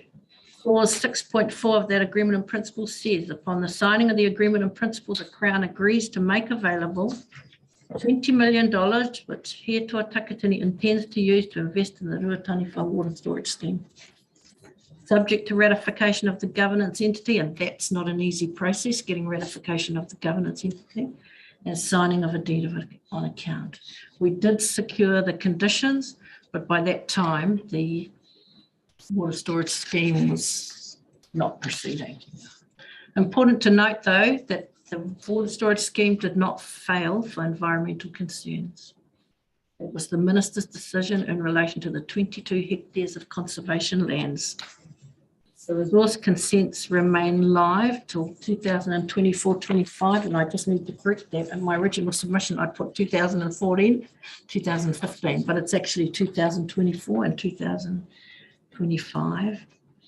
And the land ought to have been made available to the settlement trust at the time, because you had a negotiation proceeding here and the dam proceeding over here. It didn't occur to us to ask for that block of land, the 22 hectares, to be transferred over to the settlement. It just didn't occur to us. And because, we thought the dam was going to go ahead, it just didn't occur to us. And so, but that was the block of land that has prevented the scheme going ahead at the time. It's still a possibility. And water holdings, Tukituki water storage, they're all talking with Hapu with a view to inviting the Minister of Conservation to consider transferring that 22 hectares to the Settlement Trust. So what I need to say is there was no denying the environmental effects, but I understand $10 million is set aside to mitigate these effects in that water storage scheme. And I know there were lots and lots of arrangements, contractual arrangements made, and a lot of this is credited to Dr. Maka and the Tamatea Taiwhenua for some of the arrangements that they tried to lock in for their people at that time. Huge arrangement. But climate change and lack of water are big issues for Central Hawke's Bay, and whilst augmentation, I'm familiar with the augmentation concept, while that might provide some solution, there need to be others provided for. Hence my support for that particular policy, number 5. In my view, the decision overturning the availability of the conservation land was a major setback for Māori of Heretaunga Tamatea from entering economic development within Central Hawke's Bay. While the option is available, it must be enabled. We're in a post-settlement environment, and it's interesting David was talking like that too, and Māori are late to be entering into the economic developments. There's undeveloped Māori land in Hawke's Bay with no access to water takes. That alone is preventing Māori from economic development. I'm not doing a big pitch for the dam here, I'm actually pitching in favour of that particular provision, policy number 5. All planning documents need to recognise and provide for the post-settlement environment and facilitate the entry of Māori into the economic development of the region. And that's what I think policy 5 does. We're not there simply to be consulted with or sing a waiata or karakia. And I say that but tongue in cheek, but I, respectfully as well. There are significant dollars available now. The 6 Kahungunu Treaty Group, between them we have $460 million compared to 170 with Waikato Tainu when they started out their negotiation ngai tahu. I honestly don't believe that the minister realised, and that was Chris Phillison at the time, that we were all Kahungunu groups because because I know when we signed that agreement in principle, I said exactly that. The collective Kahungunu settlement is estimated to be $460 million, and the look on his face was surprise. So he hadn't connected all the Kahungunu groups. So I want to make comment on the submission of Forest and Bird and their statement in relation to Te Mana o Te Wai and the National Policy Statement on Freshwater Management. First of all, and this is difficult for me to do because I never like to criticise people. I like to see the best in people all the time. And that goes with our history, with our whakapapa, with the people I whakapapa to. We are peaceful people. I think it's significant that there were not major Raupatu claims in Heretaunga and Tamatea. People did not die at the hands of soldiers in Heretaunga, Tamatea. That relates to our culture, our value system as a people. There is evidence of that close in Maungahararu, which is the neighbouring group in Te Wairua, and some in Wairarapa, but not Heretaunga, and that goes to our nature as a people.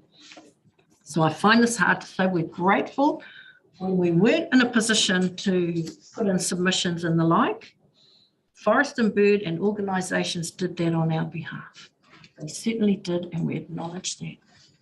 But now there are issues where we tend to not always be on this aligned, and I think that's a concern.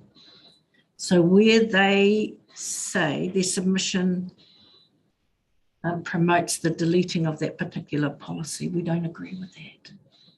First of all, they did not consult with the Settlement Trust in my time as the Chief Executive, and let alone Te Pairu, which is where I whakapapa to. That's just out of Waipawa there. The submission also does not say why water storage is inconsistent with Te Mana o Te Wai. It just says it. From our point of view, Te Mana o Te Wai is a matter for local definition by the local hapu, and that is the message that I promote as Chief Executive of Heretaunga at the time, and now the message I'll be promoting with Ahuriri. Section 6E, 7A and 8 of the Resource Management Act are for the hapu. in my view, enabling hapu to enter the debate around definition. I mean, we've had others doing it on our behalf. There's a whole lot of case law and things. It's now time, despite what Dr. Tipinelli is saying, we do have our experts and we can surround ourselves with Purongaho. It's been a privilege work. I know all of these people and it's been a privilege working with them all, and I understand where each is at. The comments you make, and I'll enjoy that debate when we get through that part of the hearing process. I'll join that debate. Māori values have been quoted and used to prevent development, but what happens when we want that development? This is not theory.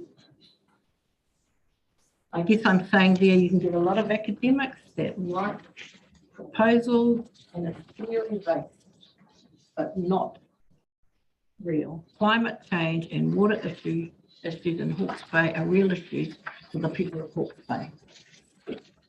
The idea of a large water body on the Ruataniwha Plains is not new. This was Ruataniwha Lake, which dissipated into the Waipao and Tukituki rivers following an earthquake, is the myth. Māori are also pragmatic. History shows this. We recognise the value of Pākehā settlement and made land available, yet land is a taonga. And David Tipene-Leach made big about that in the negotiation, that they recognised, our hapu recognised the benefits of settlement at the time. And so we made land available. The same goes with water storage. A large water body on the Mākaroro will develop its own mana and its own mauri, as will the associated hapu that make it happen. This brings me to the weight of a submission from hapu. There is something fundamentally wrong where submissions of environmental groups are given more weight than the other whenua of Paitaki. In the same way, developers, local authorities, and others are required to consult with tangata whenua hapu, so too must the environmental groups now. It is the right thing to do. I've just, this bit in the yellow and green was given to me. I think I've kind of touched on it all already, but this part came out of the submission for Forest and Bird that was filed just the other day. And I am saying, I am repeating that I have not read the King Salmon decision, so I'm a bit nervous to talk about it. But I am saying there's greater weight to be placed on the position of tangata whenua in relation to kaitiaki, environmental values, and the like. It's a fundamental issue that we need to think about. Finally, I just want to correct the record in relation to the submission from Ngā Hapu Renga Marae o Tamatea. These submissions were produced by Lewis, and they too asked for policy number 5 to be deleted. Once I saw that at the time, I got on the phone to Brian Morris and asked him if that was the position. And he said, no, it wasn't, because at that time, I'm chief executive talking to these representatives of Marae, and they're supporting this revival of the water storage scheme. And then the submission comes in from Makolos. What I did do, Brian Morris gave me permission to write the letter on their behalf at the time, because all of us are just so busy. So I do that. He's since written his own letter, just confirming the position for himself so that there's no confusion. While these young lawyers were writing the submission and putting a protect the environment approach, that part of it is just inconsistent where the people at Tamatea are sitting at the moment. They were meant to have met Te Hui the Saturday just gone. Water issues and water storage and the like. That meeting got postponed and is now being held next Saturday. So I'll be attending that as a hapu member only, not as a chief executive or anything else. To help our people materialise, I guess, the aspirations in the way you're suggesting we need to do when viewing the district plan as, you know, words and rules and the like. At this particular time for this submission, for this particular plan change, given post-settlement governance, the post-settlement governance environment, it wouldn't be more crucial than now that we we ensure that the plan enables economic development by Māori for Māori to participate in economic development, because we're in a position to. So that's what I needed to say. I do intend coming back to what I haven't done as well. Question, and I'll take on board some of the comments. When you talk about development there, that Dr. Tiffany Leach is referring to. In the Hiritonga Tamatea Settlement Trust provision, we've asked for a different zoning to be applied to Pukeora Forest and also Te Aute College. That's to provide for housing. And when we look at Pukeora Forest, that land came back to the Hiritonga Tamatea Settlement Trust as part of a deferred purchase proposal. And the thinking is that perhaps half of it, not all of it, but half of it ought to be made available for housing, and that the carbon credits or the loss of carbon credits is just considered collateral damage as part of the development. Because why can't why can't our people live on that hill and have you know, lifestyle housing? Why can't they? And when it goes to Te Aute College, when it comes to Te Aute College, you'll have seen that the church has forgiven the loan that it made, the St. John's Church forgiven the loan that it made to Te Aute College of 14 million, which then frees up the land for the college to become self-sustaining. Part of that development, or part of its future for providing for its development, might involve changing the status of some of the land so they can provide for housing for our people. That's where everybody in post-settlement Hawke's Bay is talking about housing now. You've got Wairoa, Hineuru, Ahuriri, Hiritonga Tamatea, just providing, making plans for housing. Now this is all going to actually happen with builders and the like. Construction people have no idea. But we've definitely got government support for housing. And so the plan in terms of Central Hawke's Bay needs to provide for that wherever it can be. So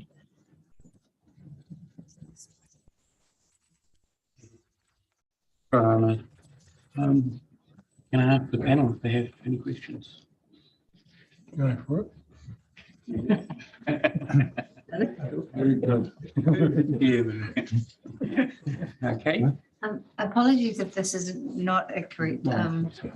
good. Question to ask. You mentioned that they were meant to hui last weekend about water issues, and that's been booked to next weekend. What is the likelihood that the outcome of that hui will be different to what you've presented to us?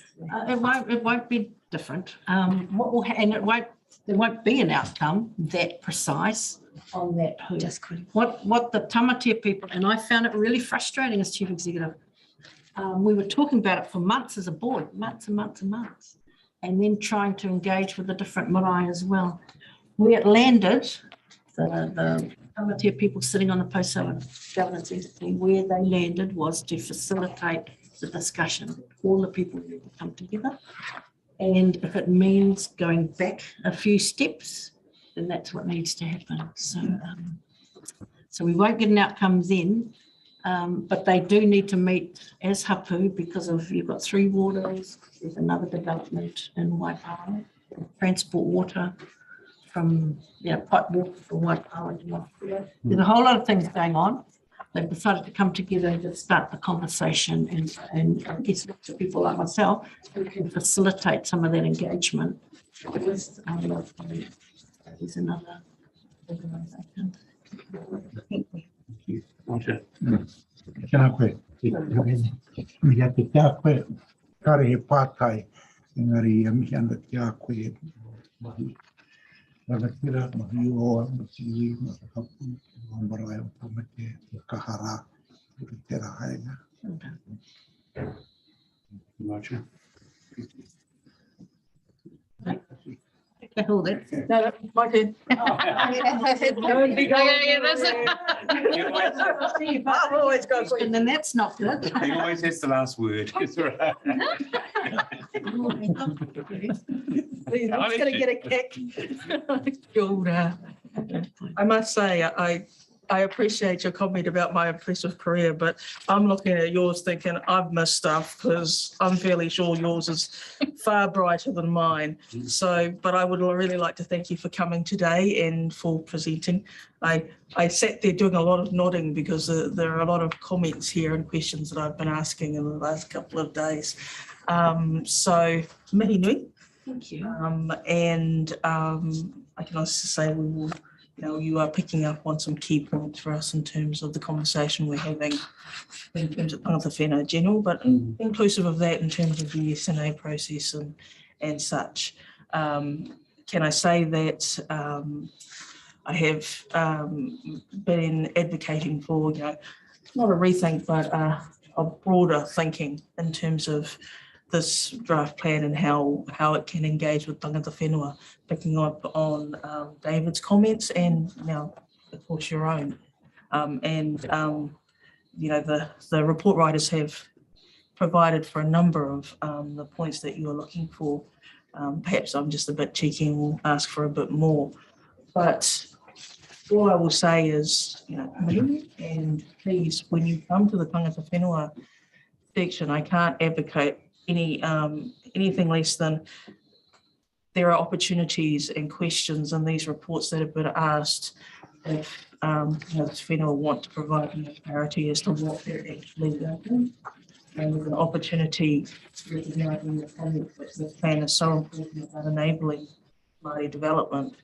It's so important to actually, if you can, answer those questions and help us and the report writers to look at these changes that you're wanting in a full, comprehensive way. I note your point about forest and bird being there often is not like other entities were to support Māori when we needed them, but it's your voice now. So please take that opportunity to do so. And yeah, I'm right there with you on Te Manawatawai in terms of the MPSFM and the fact that everywhere I look at Te Manawatawai, it's iwi hapu in their rohe determining what that means for them. So the other thing you might want to have a look at is I think these things are recorded. So you'll see some of the questions we've been asking and that might help you again to determine how you want to present in the tangata whenua sessions in terms of the questions we're asking are probably ones that you are better placed to answer than we are.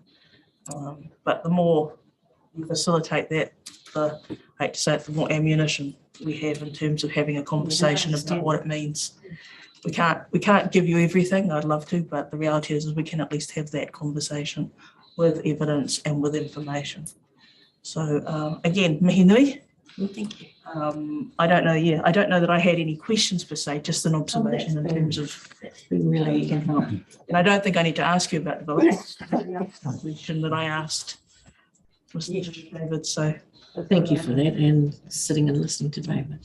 One of the things I promoted for Ngāti Pāhura and the Mohaka River, which was undergoing a plan change, was to allow a Māori author to actually hold the pen for the plan change.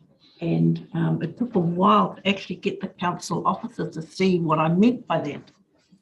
A good 2-hour negotiation. And then when it clicked, they then realised, okay, so they then facilitated that for someone to write the plan change with a Māori author. And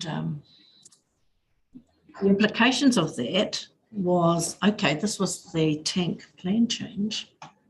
All the other catchments would then want to have their own author holding the pen, which becomes a real difficult issue for councils to manage. And we understand that, but we do need to be looking at ways because we can bring a whakaaro into the. I do appreciate the commentary about the Mohaka. Someone on, one of the commentators actually commented about the Mohaka River and how stony it was. And I can't help hearing in the back of my mind, my mother saying, you get the best hangi stones from the Mohaka River.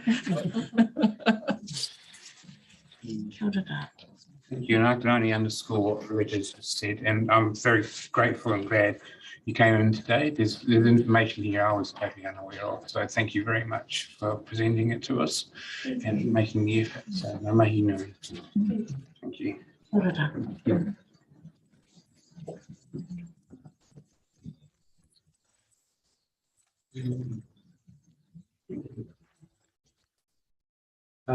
Hopefully Don and Jerry, we're going to take a 15-minute break, if that's all right. You can kind of get a cup of tea yourselves.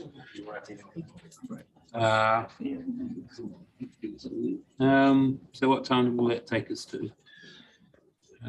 About 22 to 4, if that's all right. Okay, I'll adjourn the hearing now. Thank you. Thank you.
So I can turn it up. make sure we've got on the headphones. Make sure we've got on the I have no headphones. question to leave Tim at the weekend and actually. But I say that and then I have a question.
Right, you ready?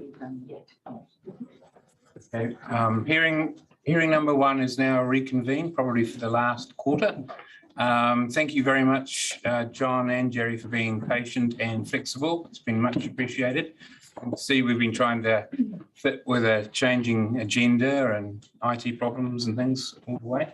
So thank you again.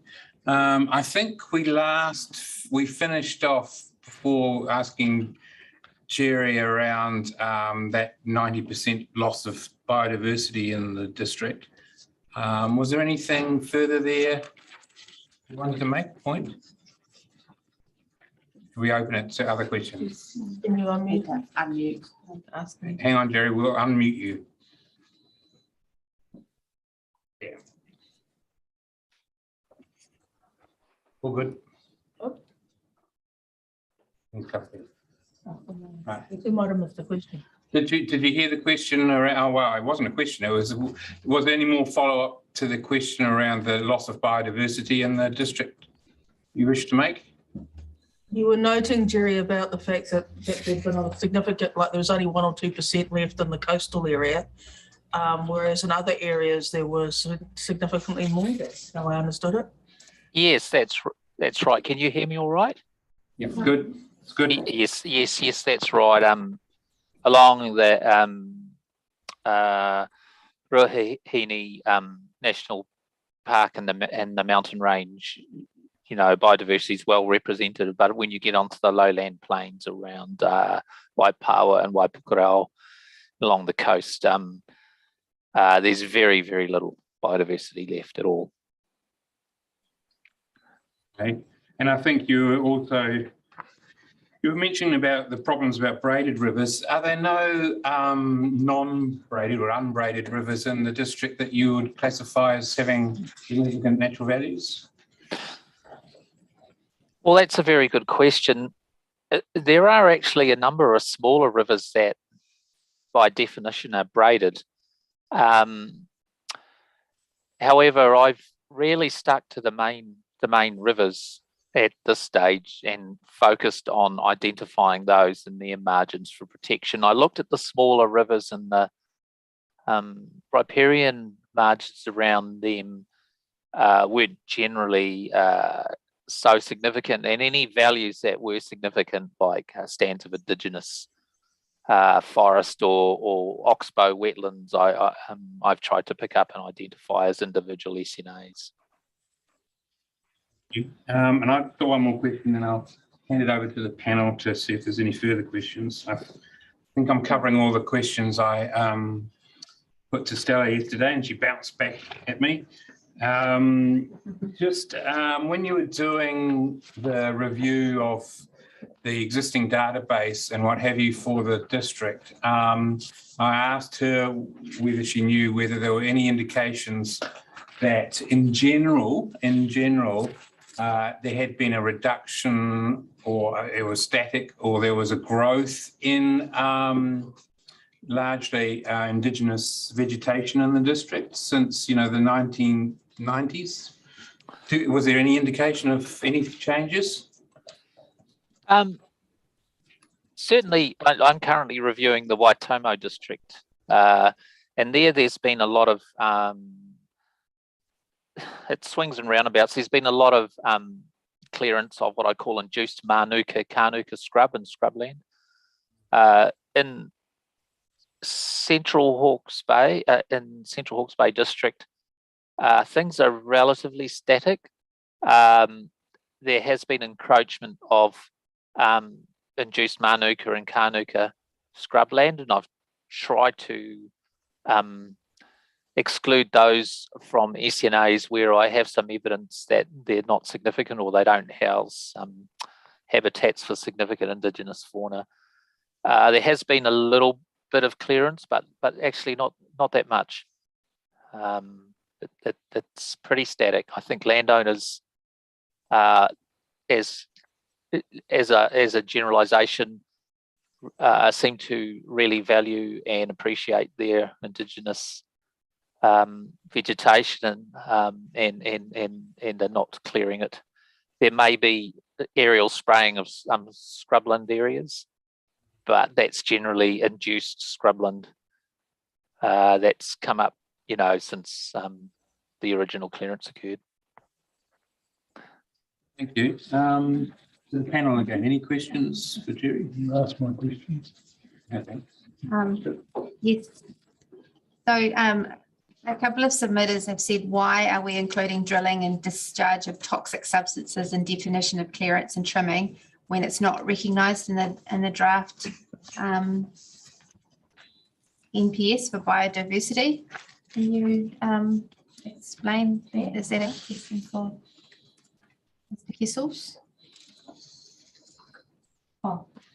Did I ask that of Stella yesterday? Sorry. Well, I'm quite happy to say that anything that, like, aside from the planning aspects, anything that's going to have a potentially adverse effect on these Section 6C areas, that does need to be looked at, and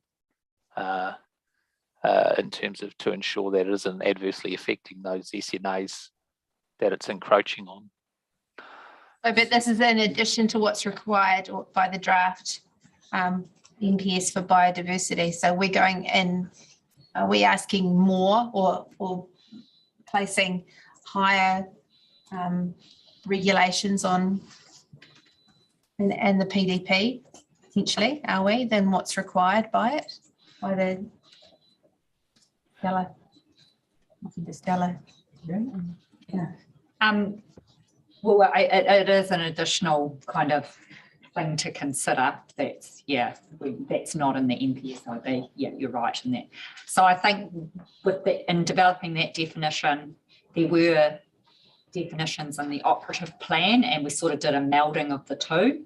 That's kind of how we've come up with that hybrid definition. We also talk about 7 criteria for the SNAs, and if you meet one, the criterion 1, you've got to meet one other out of the 2 to 7. Have we got any current SNAs that only met 1? Aside from criterion 1, which is a protection status, which is really just a general information criterion. Yes, there are a number of SNAs that meet only 1 criterion aside from 1. That's correct. Oh, I see. So there's not any that just meet number 1. No, it wouldn't be significant as an SNA if it just met 1, and that covers that issue that was raised by the Federated Farmers person. If you've got a QE2 covenant that's there for a heritage reason or a cultural reason, and doesn't have biodiversity values, then it may be legally protected, but it's not for biodiversity reasons. So that's just covering that. These criterion are sort of amalgamation of criteria that are used in the Waikato Regional Policy Statement, as well as blending in the NPSIB criterion. And I'd just like to say that as an ecologist, just because the draft NPS is out there doesn't, in its current form, doesn't mean I agree with it in its entirety. I've developed these criterion based on my expert opinion, looking at the NPSIB, and to make sure that we cover the bases that they outline in their significant criteria. But I've also blended in some of the Waikato Regional Policy Statement criterion, because these have been through a robust environment court process as well. The problem we have in Hawke's Bay District is they don't have any real guidance from the regional council in terms of significant assessment criteria. So normally we would have a situation where the regional council would be guiding this process and providing,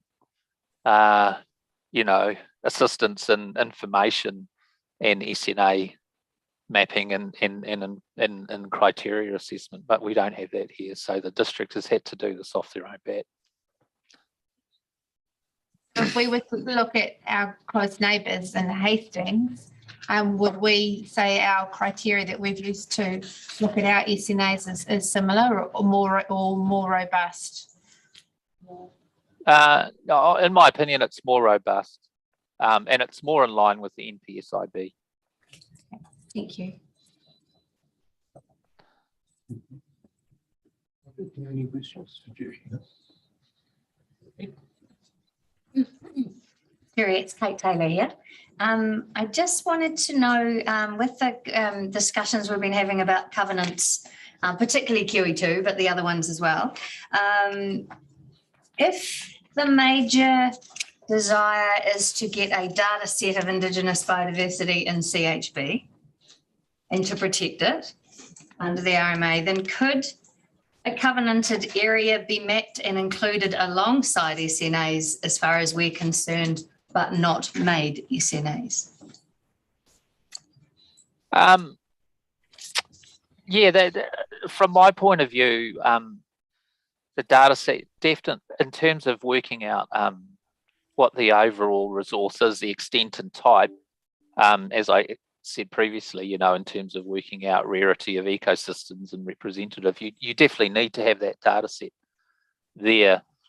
I think it would be, if that's the path that you as the commissioners and council wish to go down, then I don't think that in terms, if you were still mapping those protected areas or they were included in the database somehow that council owns and maintains, then that's fine.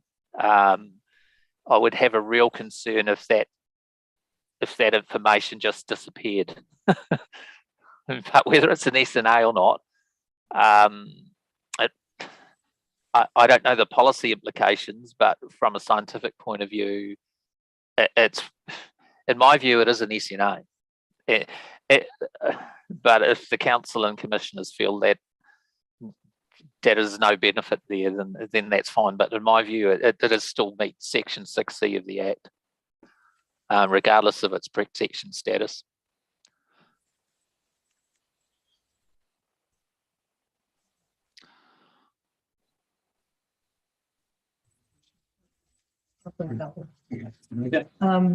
One, just the point of clarification from the jet boating submission. They suggest, they note that they have access to the middle and lower reaches of most rivers. They state that there are no effects-based studies that have proven adverse effects on shore nesting birds, or for that matter, any flora and fauna relating to their activities. It's probably not something you can answer straight away, but I'm just wondering if that would be a correct statement, that there's nothing out there that says that, for good or ill, they have an effect on shore nesting birds or any other flora and fauna. Yeah, I'd need to see the full context of the submission before I could make a comment on it. Is this in relation to farming, everyday farming practices? Yeah, it's effects of powered craft on flora and fauna. In braided rivers. And braided rivers.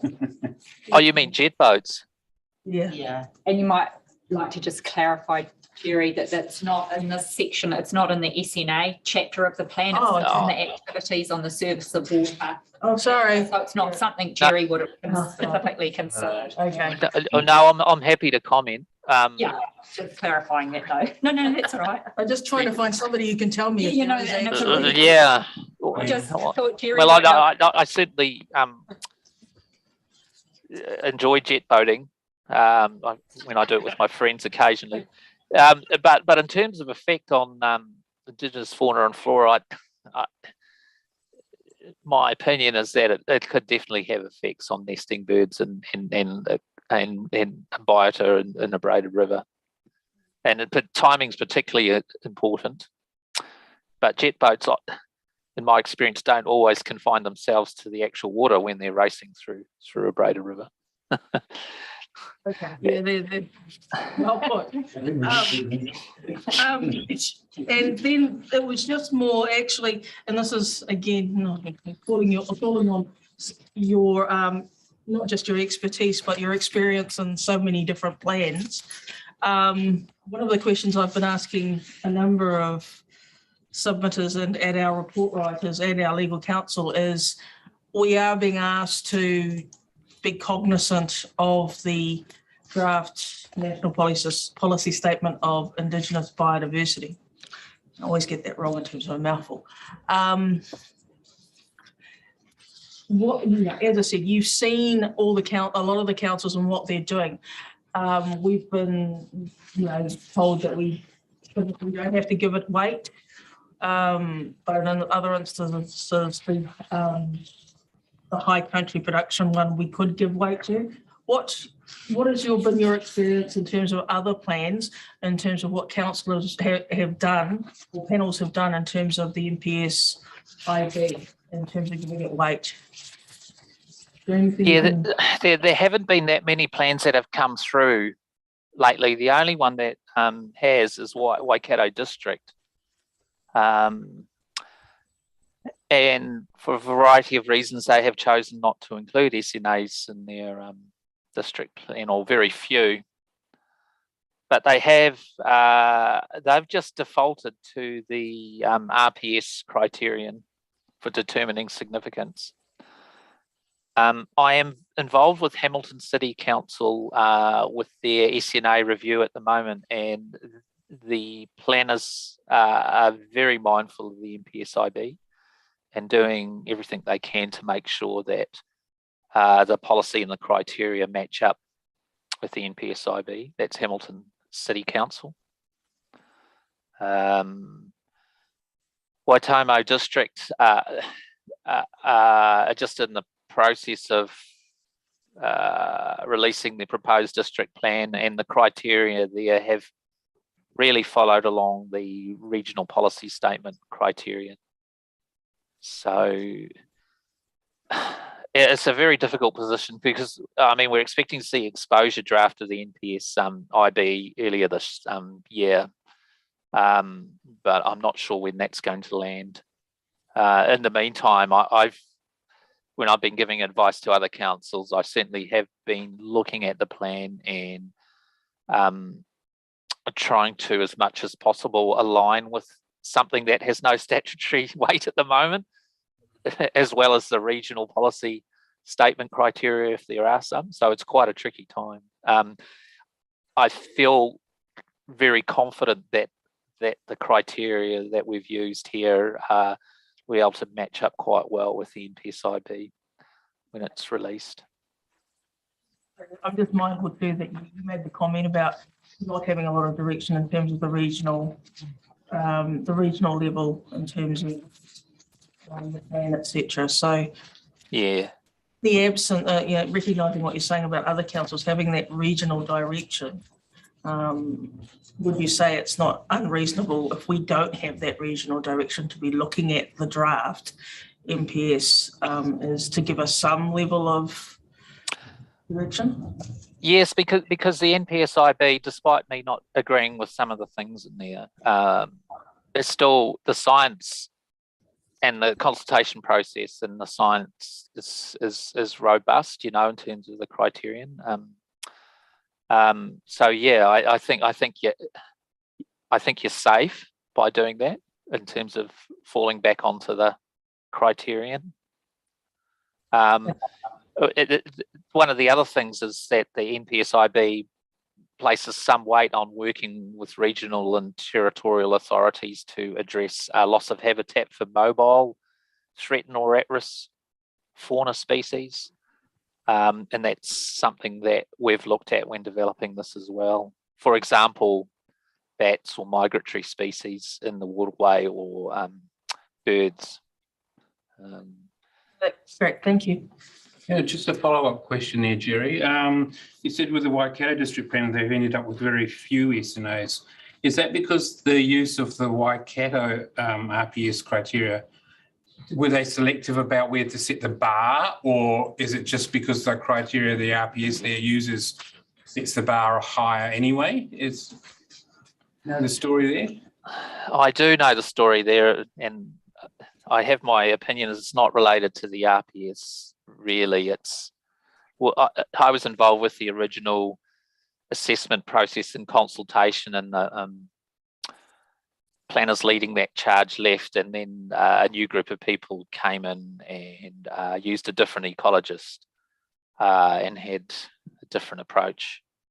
So they felt like, and I don't necessarily agree with this, but they felt like that the lack of ground truthing was such that they didn't have confidence in all of the baseline data to be confident to map the SNAs. So they only visited a few sites, and those were the ones that were included. Jerry, any other questions for Jerry? Not for Jerry, no. No. I think we've exhausted our questions for you, Jerry. So thank you. Thank you for being so patient as well. Thank you very much for your great questions and for your time. If you can hang on, Jerry, that would be good, because just in case something else pops out of the woodwork before we end it today, just in case. Okay, I might just, John, thank you also for being so patient with us and being flexible. I might just have an open-ended look at my panel. See if there's any just first questions first off the bat. And Pip has one question for you, at least. So a few of our submitters have suggested that we should actually remove the significant amenities features and have given examples of other district councils or other territorial authorities that have removed it. What impact would that have on the Central Hawke's Bay landscape if we were to do that, do you believe? Yeah, it would lessen the recognition that, in my view, some of those landscapes deserve. And I listened to the RIA from Federated Farmers submission and talking about Hastings. And I just had a look at the Hastings plan, and they've got an objective. The values that define the amenities landscapes are identified, maintained, and enhanced. And define these as being landscapes where the landscape characteristics or values are not such as to meet the threshold of being classed as outstanding. So they've actually taken a similar approach to me and found areas where, in their view, same as I did, that they do not reach that threshold. Now, that if you want to check that, that's objective LSO 2 and policy LSP 8 in the Hastings district plan. So in answer to your question, Commissioner, in my view, it would be unfortunate if they were removed. There's very little constraints on land use in a policy sense that's put on them, but they are recognition that these are areas which do exhibit the characteristics that are unique for the district and contribute to its character.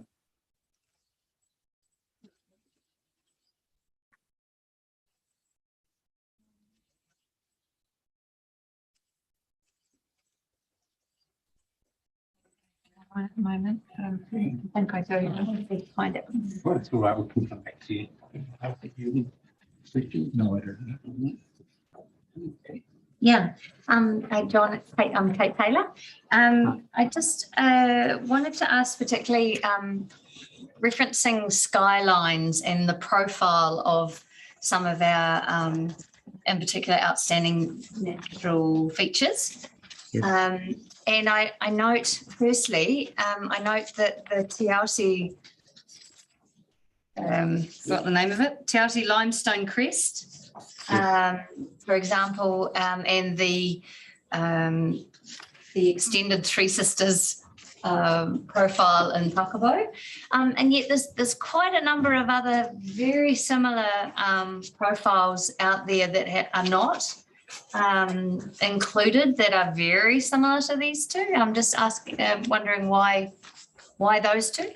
Well, the Three Sisters, for other reasons as well, it's got quite a few factors which, in my view, make it quite distinctive. It's got cultural factors, landform factors, which aren't just a skyline, but the Questa landform, and associational factors with the very significant pass site, which was on one of them. But in answer to your question about the others, say such as Te Aoti Ridgeline versus other ones, the other ones I did map. There's quite a few of them parallel to the Three Sisters. That whole Ruataniwha basin's been formed from sunken a basin, a limestone basin, sea filled and raised, and then the quests are formed by tectonic movements. So a limestone ridge is not uncommon there. The ones that I've picked out, in my view, are the most significant apart from the Three Sisters, which is significant for those other reasons I said. The Te Aute one is most significant because it's longest, it's most uniform, and also it's most visible from a public viewpoint, which is the parallel highway. So there are others, I agree with you, that are similar and could qualify, but it's a matter of where you draw the line. Regards to Te Aute as well, and Wakarara, we have the southernmost, the southern ends of those two, with the northernmost end, particularly Te Aute, it's 7, we have 7 of the 27 kilometres. What's happening to the other end of those? Are they being treated similarly by Hastings?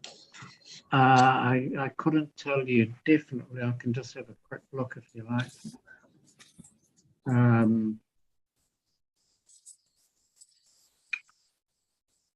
I think, from my recollection, and the officers may know, Hastings gives it recognition as in a rural sense, that they do recognise it. Not an anything. No, their SNAs are encompassing Mata Peak. But they have what they call significant rural, or they have special rural landscapes, which is another category again. We're calling something an outstanding natural feature, 7 Ks of a 27 K ridge, and the other 20 Ks. No, we're not going to understand. That's a significant amenity ridge that I called that Te Aute ridge line. And what the neighbouring district does is, well, I think it does align with what they have found as well. I'll just zoom in if I can and find it for you. Sorry, I had ONF 9 written down, but it's SAF 9 then, isn't it? Yeah. Yeah, that wouldn't qualify because it's simply it's a visual and it's a geological feature, whereas the Three Sisters has got the associational. John, for some reason, when you're facing the camera, it comes gargled. When you're looking to your right, you become much clearer for some reason, voice-wise. So look that way and talk to us. That's strange. Don't look at me. So, you bear that in mind. Thanks. Now, is that better? Yeah, that's much better. I'll close my eyes as well. If it helps. Stand on your head would be interesting at this time of day. John, my other questions related to the ONF on the hills at Takapo. The northernmost hill has a water race on it and significant quarrying from the 60s, I believe. And within the 2 or 3 of those northernmost hills, there are water races or irrigation earthworks from the 70s as well. And I believe that the lack of earthworks was a criteria in something becoming an ONF. Has that not been ground truthed at the northern end? Well, two responses. No, it has not been ground truthed at that northern end. And in terms of earthworks, it's one of the recommendations that earthworks are not part of the permitted ongoing policy framework. So it may have been earthworked in the past, but that does, in my view, the extent of work that occurred does not stop it being recognised. And for example, there could be a part of that provision recommended against earthworks is looking at the extent of quarrying that can occur compared to what has occurred. The scale of quarrying is becoming larger because quarries are harder to get, harder to operate. So while we say recommend against quarrying could remove that whole hillside, that one of those entire questas. That's the scale of quarrying that can occur. So that, but that has not occurred in the past, even though there might be remnants of it. My understanding from local knowledge that there is a quarry, and it's sorry, not a quarry, a farm quarry, not a commercial size quarry on that northern side hill. It's obvious from the mapping. The commercial size or farm size quarry? A large farm size quarry.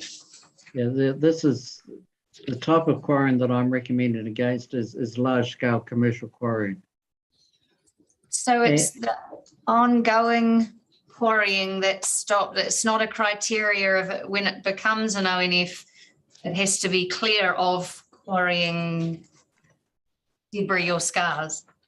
It's not a criteria, but what I judge on is the landform as it exists. So while there may be quarrying there, I think the predominant landform is still apparent. So it has not destroyed it. The ONF goes around, that not quarrying, but the ONF has a wonky corner around a house. Yes, and around the forestry there. Around the pine forest and around the house, yes.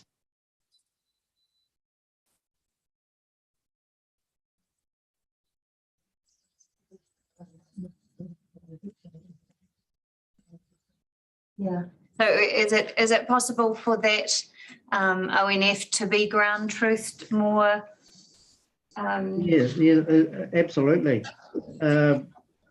The quarry, is looking at the photograph, the quarry is outside the ONF, is that correct? Yes, he said that the quarry was out and the pink house was out. Yes. And it was Is it in the middle? Goes in between. Yeah. Claims open to ground truthing. So that would have been a contributing reason for that wonky shape. The purpose, we've left the quarry and the house out. Yes. Yeah.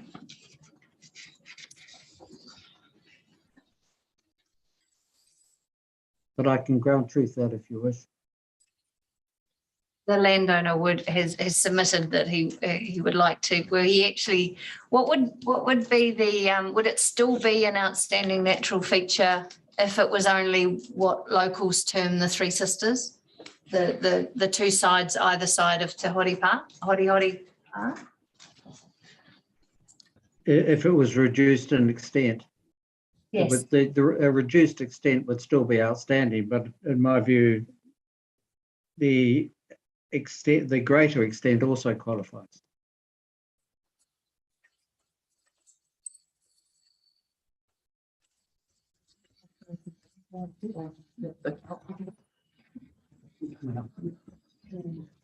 And timing so that we can get something that I guess is the question. For the right hand from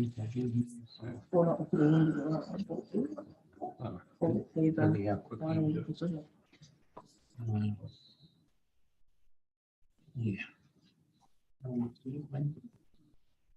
I don't know.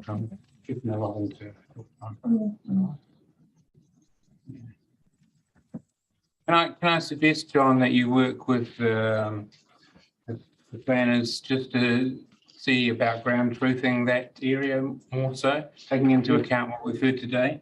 Sure. That's brilliant. Thank you. We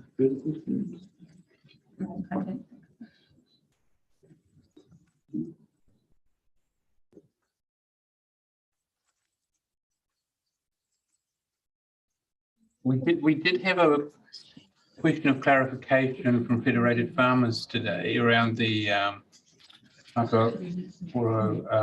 river gorge, around whether it covers just Crown land or beyond Crown land. Is this another matter we just establish at some point? It's not governed by ownership, it's governed by land characteristics. Right, but more than likely it would extend past just Crown land. Yes. there. Is that the ONF on the Makaroro? ONF on private land. Okay. Okay, she questioned that. It's not in the doc report. No. And what was the other area? The ranges there? Oh, yeah, the Ruahine. Oh, the Ruahinis, whether that's. Extended beyond Crown land. I might have. That was. Sorry, that the Ruahinis was all Crown land or? Ruahinis is all. Crown land? I think you'll find it will extend onto some private land. Some of the areas extend onto private land. Okay. And sort of offshoots. Can we just check that in Guavas Forest? What else, John? Yes, okay. John, did you hear that? Yes, it does. It's not following ownership patterns. Recreational park is government. Not following what? Look that way, look that way, look that way. It's not following ownership patterns. This is weird. Sorry. Okay. I didn't look at ownership patterns in doing the mapping. Okay. Cool. Thank you. Any other questions for John? We've had a quick powwow in the corner here to refine my profile question. With the ONFs, the importance of the profile of whether it be the Three Sisters or the wider that ONF at Takapo, the likes of Parimahu, the outline of the head as you look at it, the crest of a couple of the other special areas. Is that profile protected in an ONF? Or the land uses that can occur within the ONF are controlled by the policies and the rules. So the profile specifically is not, but it would be any activity would be judged on the effect it has on the characteristics of the ONF. So something like a building on the profile might have greater effect on the characteristics than a building in the valley, for example.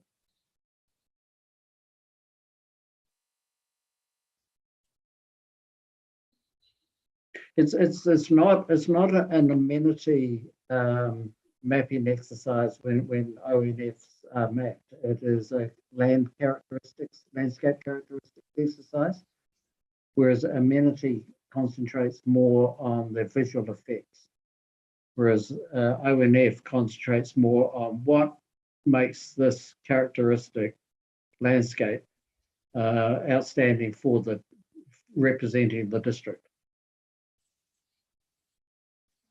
Sort of thinking in terms of Parimahu, the shape of the head, that you wouldn't want anything that sort of blocked that view of the head, or perhaps Cook's tooth, or the yeah. That's So you know, I've written down earlier impact of forestry on lands on those, but I can't get my head around why I wrote that. But if there's forestry around the bottom of an ONF that affects the way you look at that ONF. Well, the production forestry, the NES forestry provides for establishment of production forestry in the rural area, and the only areas that can't be automatically established. So that makes a permitted activity in a rural area. So the only areas that can't be is in ONFs and ONLs, and that's governed by the NES. And there's, in my view, some of the key characteristics of the ONFs that are located within CHB would be destroyed by planting of production forestry across it, such as at the Three Sisters. Is that a retrospective rule? Or? From the NES. there's been an effect for for some time since the NES was made operative, which a few years. If there was already plantation forestry on something that we are going to make an ONF. There's some plantation forestry on Silver Ridge, on the lower slopes of Silver Ridge. There's recent plantation forestry being planted on on the Three Sisters, which I think is detracting from its character. The other areas where plantation forestry occurs is Whakaroara, but outside the area that I've mapped is ONF, and I think that is the only areas where it occurs. They were the three I was thinking of. So. Yeah. Just a comment, I think Silver Range has some plantation forestry on it. It does, but I think it's outside the area I've mapped as ONF. Might be, yeah. It should be. I know some of their plantation forestry goes right to the top of Silver Range, so it could actually be in it. I think that's at the southern end, though. Okay. Outside the area that I've mapped, but I could stand to be corrected on that.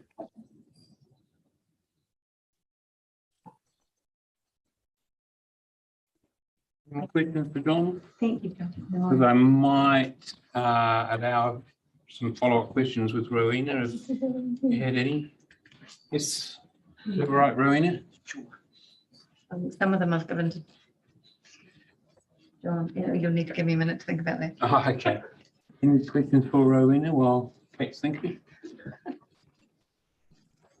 No, Tim, there are a couple of bits of plantation forestry on the area I've defined as Silver Range. It's relatively small, but it's well up the ridge line, which is what the key characteristics are of Silver Range. So I'm not saying it should be removed, but I'm not in favour of it being re-established. May have been planted as soil erosion control. Well, that's one of the dilemmas, and that happens along the coast a lot too. There's some highly eroding areas along the coast, and one of the approaches is to put pine trees on. I think it hides the characteristic of that eroding geology along that coastline. So for that reason, I'm not in favour of it, even though it does possibly perform that erosion control function. So there's some of the balances that you have to weigh up. And the region is supportive of coastal planting.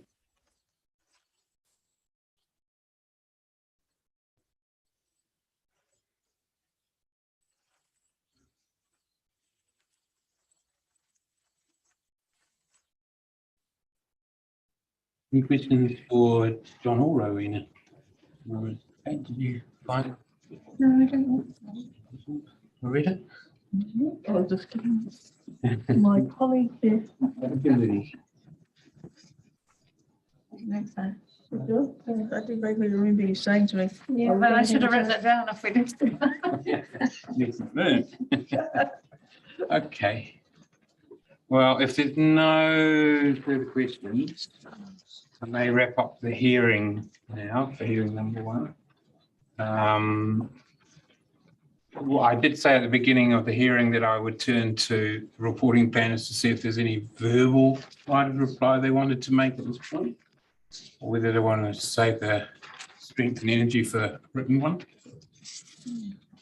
I just wanted to clarify something, if I could, in relation to the Eco Rule 3 and the idea of, what are we calling it? What are we calling it?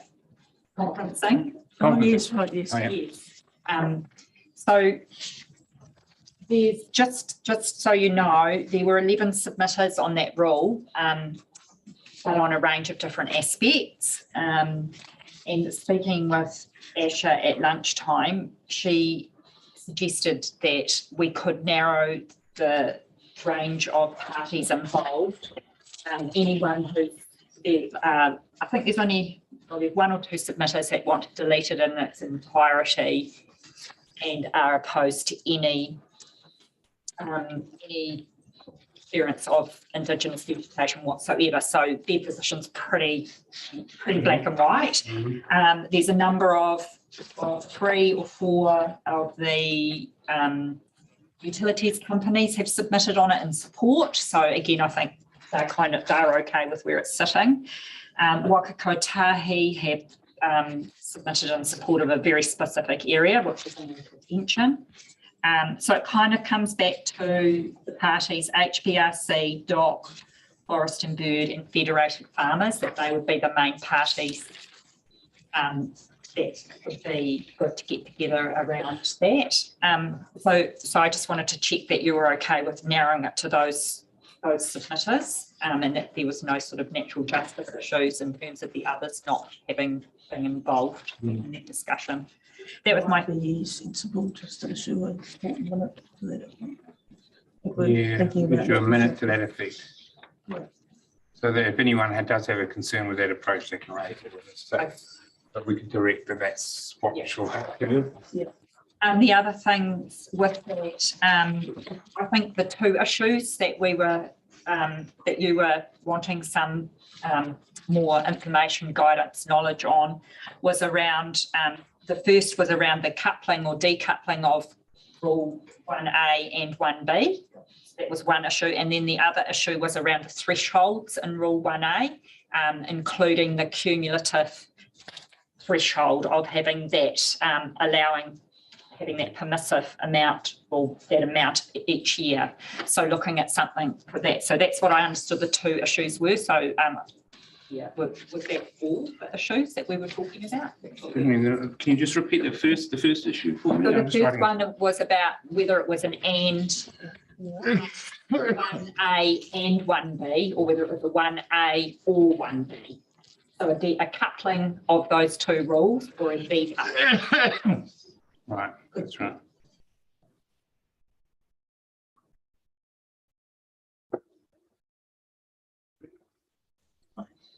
And then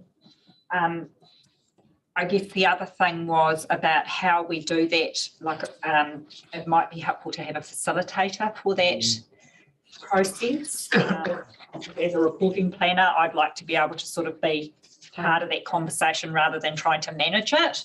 And whether that's something someone on the panel or 1 or 2 of the panel members would want to do, or whether you want us to seek someone independently, so you can direct us on that. That would be good. Okay. I'll think about that. I had one more thing. I'm trying to remember what it was.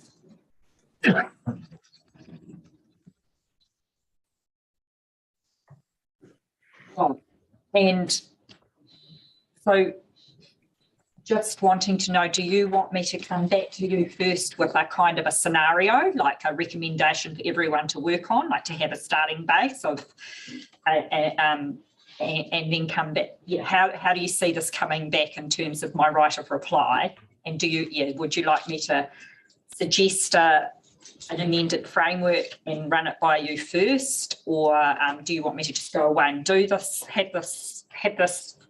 I think the latter. Is go away, they have those conversations, see if you can get an agreement as to how to address these concerns in the rules, and lay that out. And if there's any areas still of outstanding disagreement, say what, who, what, and why. And so give them some go to them with some guidance though, or a suggestion, and then get them to say, no, we don't, this is what we want, or just get them to say this is what we want. Well, they kind of said what they want, but we're all on these different things. So I guess it's about, is there an alternative? I could come up with an alternative, and then they can tell you, and they could say then their areas of agreement or not. I'm not sure that creating a scenario might be helpful or not. I'm just, But I guess in terms of the and or, the only options are and or. in Yeah, terms and of just discuss the implications on that. And again, you might not be able to come to an agreement on this, and that's fine. But would be interested in your views at that point in time after you've had those discussions. Okay. And similarly with the other one. Thank you. It's really helpful. Oh, yeah, so timing for that, I think 10 days is going to be really. Yeah, no, it's out of the 10 days. And I know there's another hearing coming up very shortly. You both involved with hearing number 2? I've got a more minor role in hearing number 2. I've only got a very small. Janine's the main officer. Yeah. Okay, cool. And so I guess that's just then about how that fits with your decision making as to how far out that gets pushed, and that it's still fresh in your mind. And so we respond to all the other matters. I think so. Focus on all the other matters, and maybe we just ring fence 1 or 2 areas that will wait for further feedback. Okay. Well, we've got the luxury of time at this end of the hearing process. More difficult towards the end. Thank you. Yeah. Good. Yeah.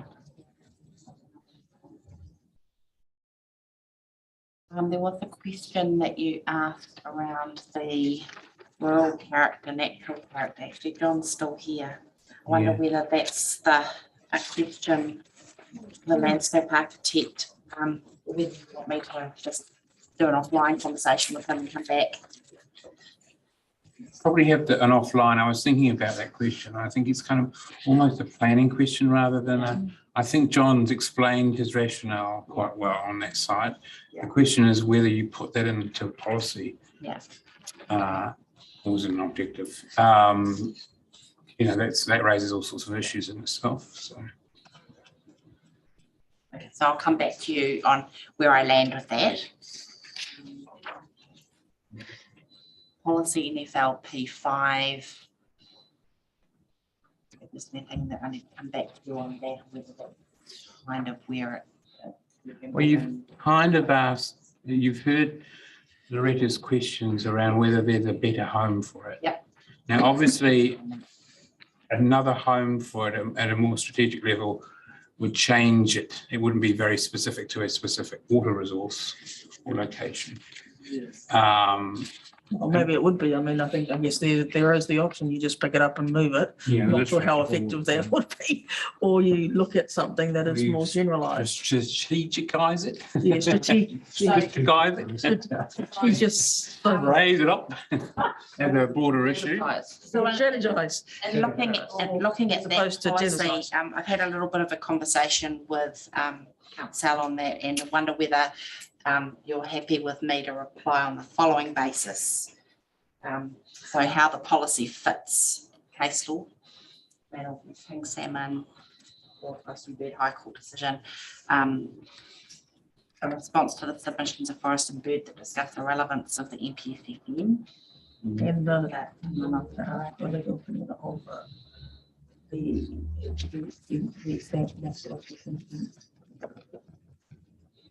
And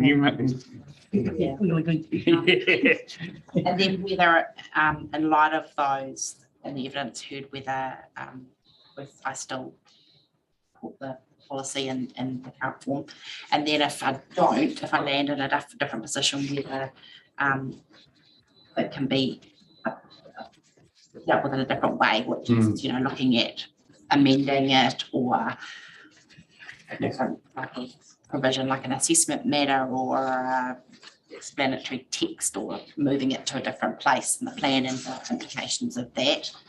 And can you bear in mind scope too? The one So little say that. concern I have about shifting it horizontalis into another section or even playing with it is whether there's scope to do. Now we have got submitters who just want it gone. Yes. So that's quite a broad spectrum. But none have asked for it to be shifted to another section. No, so so scope was the other thing I was just going to mention, and then if there's any revised, then we'll to get section 32. And just following on from discussions yesterday and today, in fact, with Forest and Bird, can you seek a legal opinion on the issue of the current position of the consents, the RWSS consents, reflective of the current proposals? So you heard the conversation we were having with Forest and Bird. It might be helpful too for you issue that instruction if you run it past us, just to make sure that it's clear. We would appreciate that advice just to cover that point off as part of it. Perhaps, Loretta, could you have a first go at it just now? I'm sorry, put you on the spot, but what is the question around the validity of an extent consent on a policy?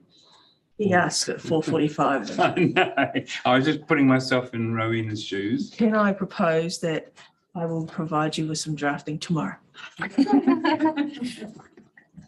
I'm good at it. Good, that's fine. I'll do that all the time. And you need the deliberations in 2 weeks' time? It can be part of, can it be part of, well, it should be able to be done fairly quickly. Yeah, I would hope so. For a right of reply. It's a small point, I mean, not a small point, but it's a singular point. You know, the existing consents and the impact of any changes we make on existing consents. I have an idea of what the answer is. Fairly ring fencible, isn't it, as an issue for us. So. I'll be even more clear when I actually write the words tomorrow. That would be helpful.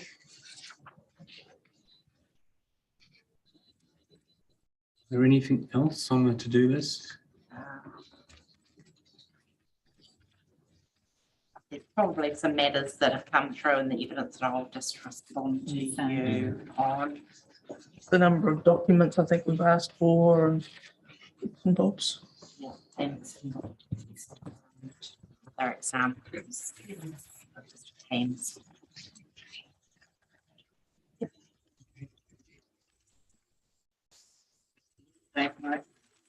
What I'll do is issue a minute for the end of the week that sets a lot of this out, and then gives the deadline. I'll probably use Friday as the 10 working day start.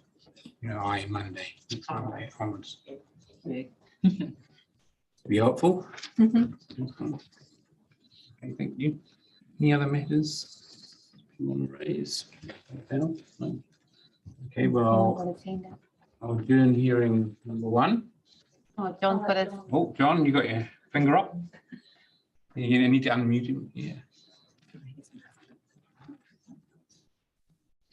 I've just looked up the Hastings district plan, and the ridgeline continues, the Taoti ridgeline continues right up to Paki Paki, recognised as a significant amenity landscape. So that's why I say in my text that the ridgeline continues through to Paki Paki and Hastings, which also recognises the ridgeline in their district plan. But just looking at their mapping, they recognise it as a what they call significant amenity landscape area. Thank you, John. Questions out of that?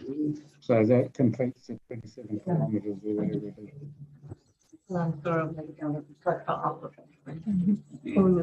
Okay, thank you, John. Okay.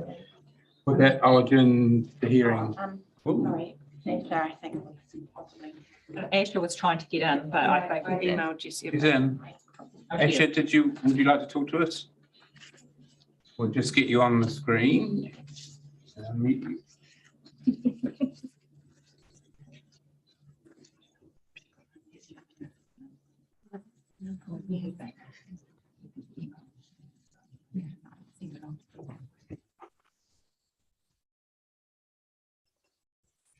Just been listening.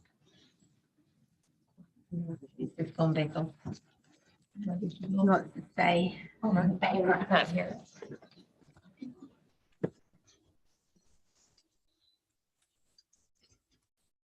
Looks like she's not. It's the equivalent of leaving your jacket on the chair, isn't it? Yeah, you tell on your computer equipment. Tuesday. I know, it feels like this. I'm right. And then you can't. Well, Okay, I think we will adjourn the hearing. Okay, if you want to stop the hearing. Thank you. Okay, that area that in Hastings is that area in Hastings is way bigger. She's here. Oh. You're going to jump on? Well, She said, I'm here. It just won't let me unmute. Oh. I've seen you click that a couple of times. More problems. Can you hear? Can she hear us? I think like either John's staying really still or he's frozen. Oh no, his eyes moving. alive. As I said it, his eyes moved. If you're not getting the there it goes. Oh, we can hear you. I think I'm not sure I'll start my video because I'm just watching from home, but I didn't have anything to say, just to let you know that I've listened to this afternoon's session, and I'll work with Rowena and Stella on the reply. Thanks, Asher. It's very helpful. All the best. Yes, thank you.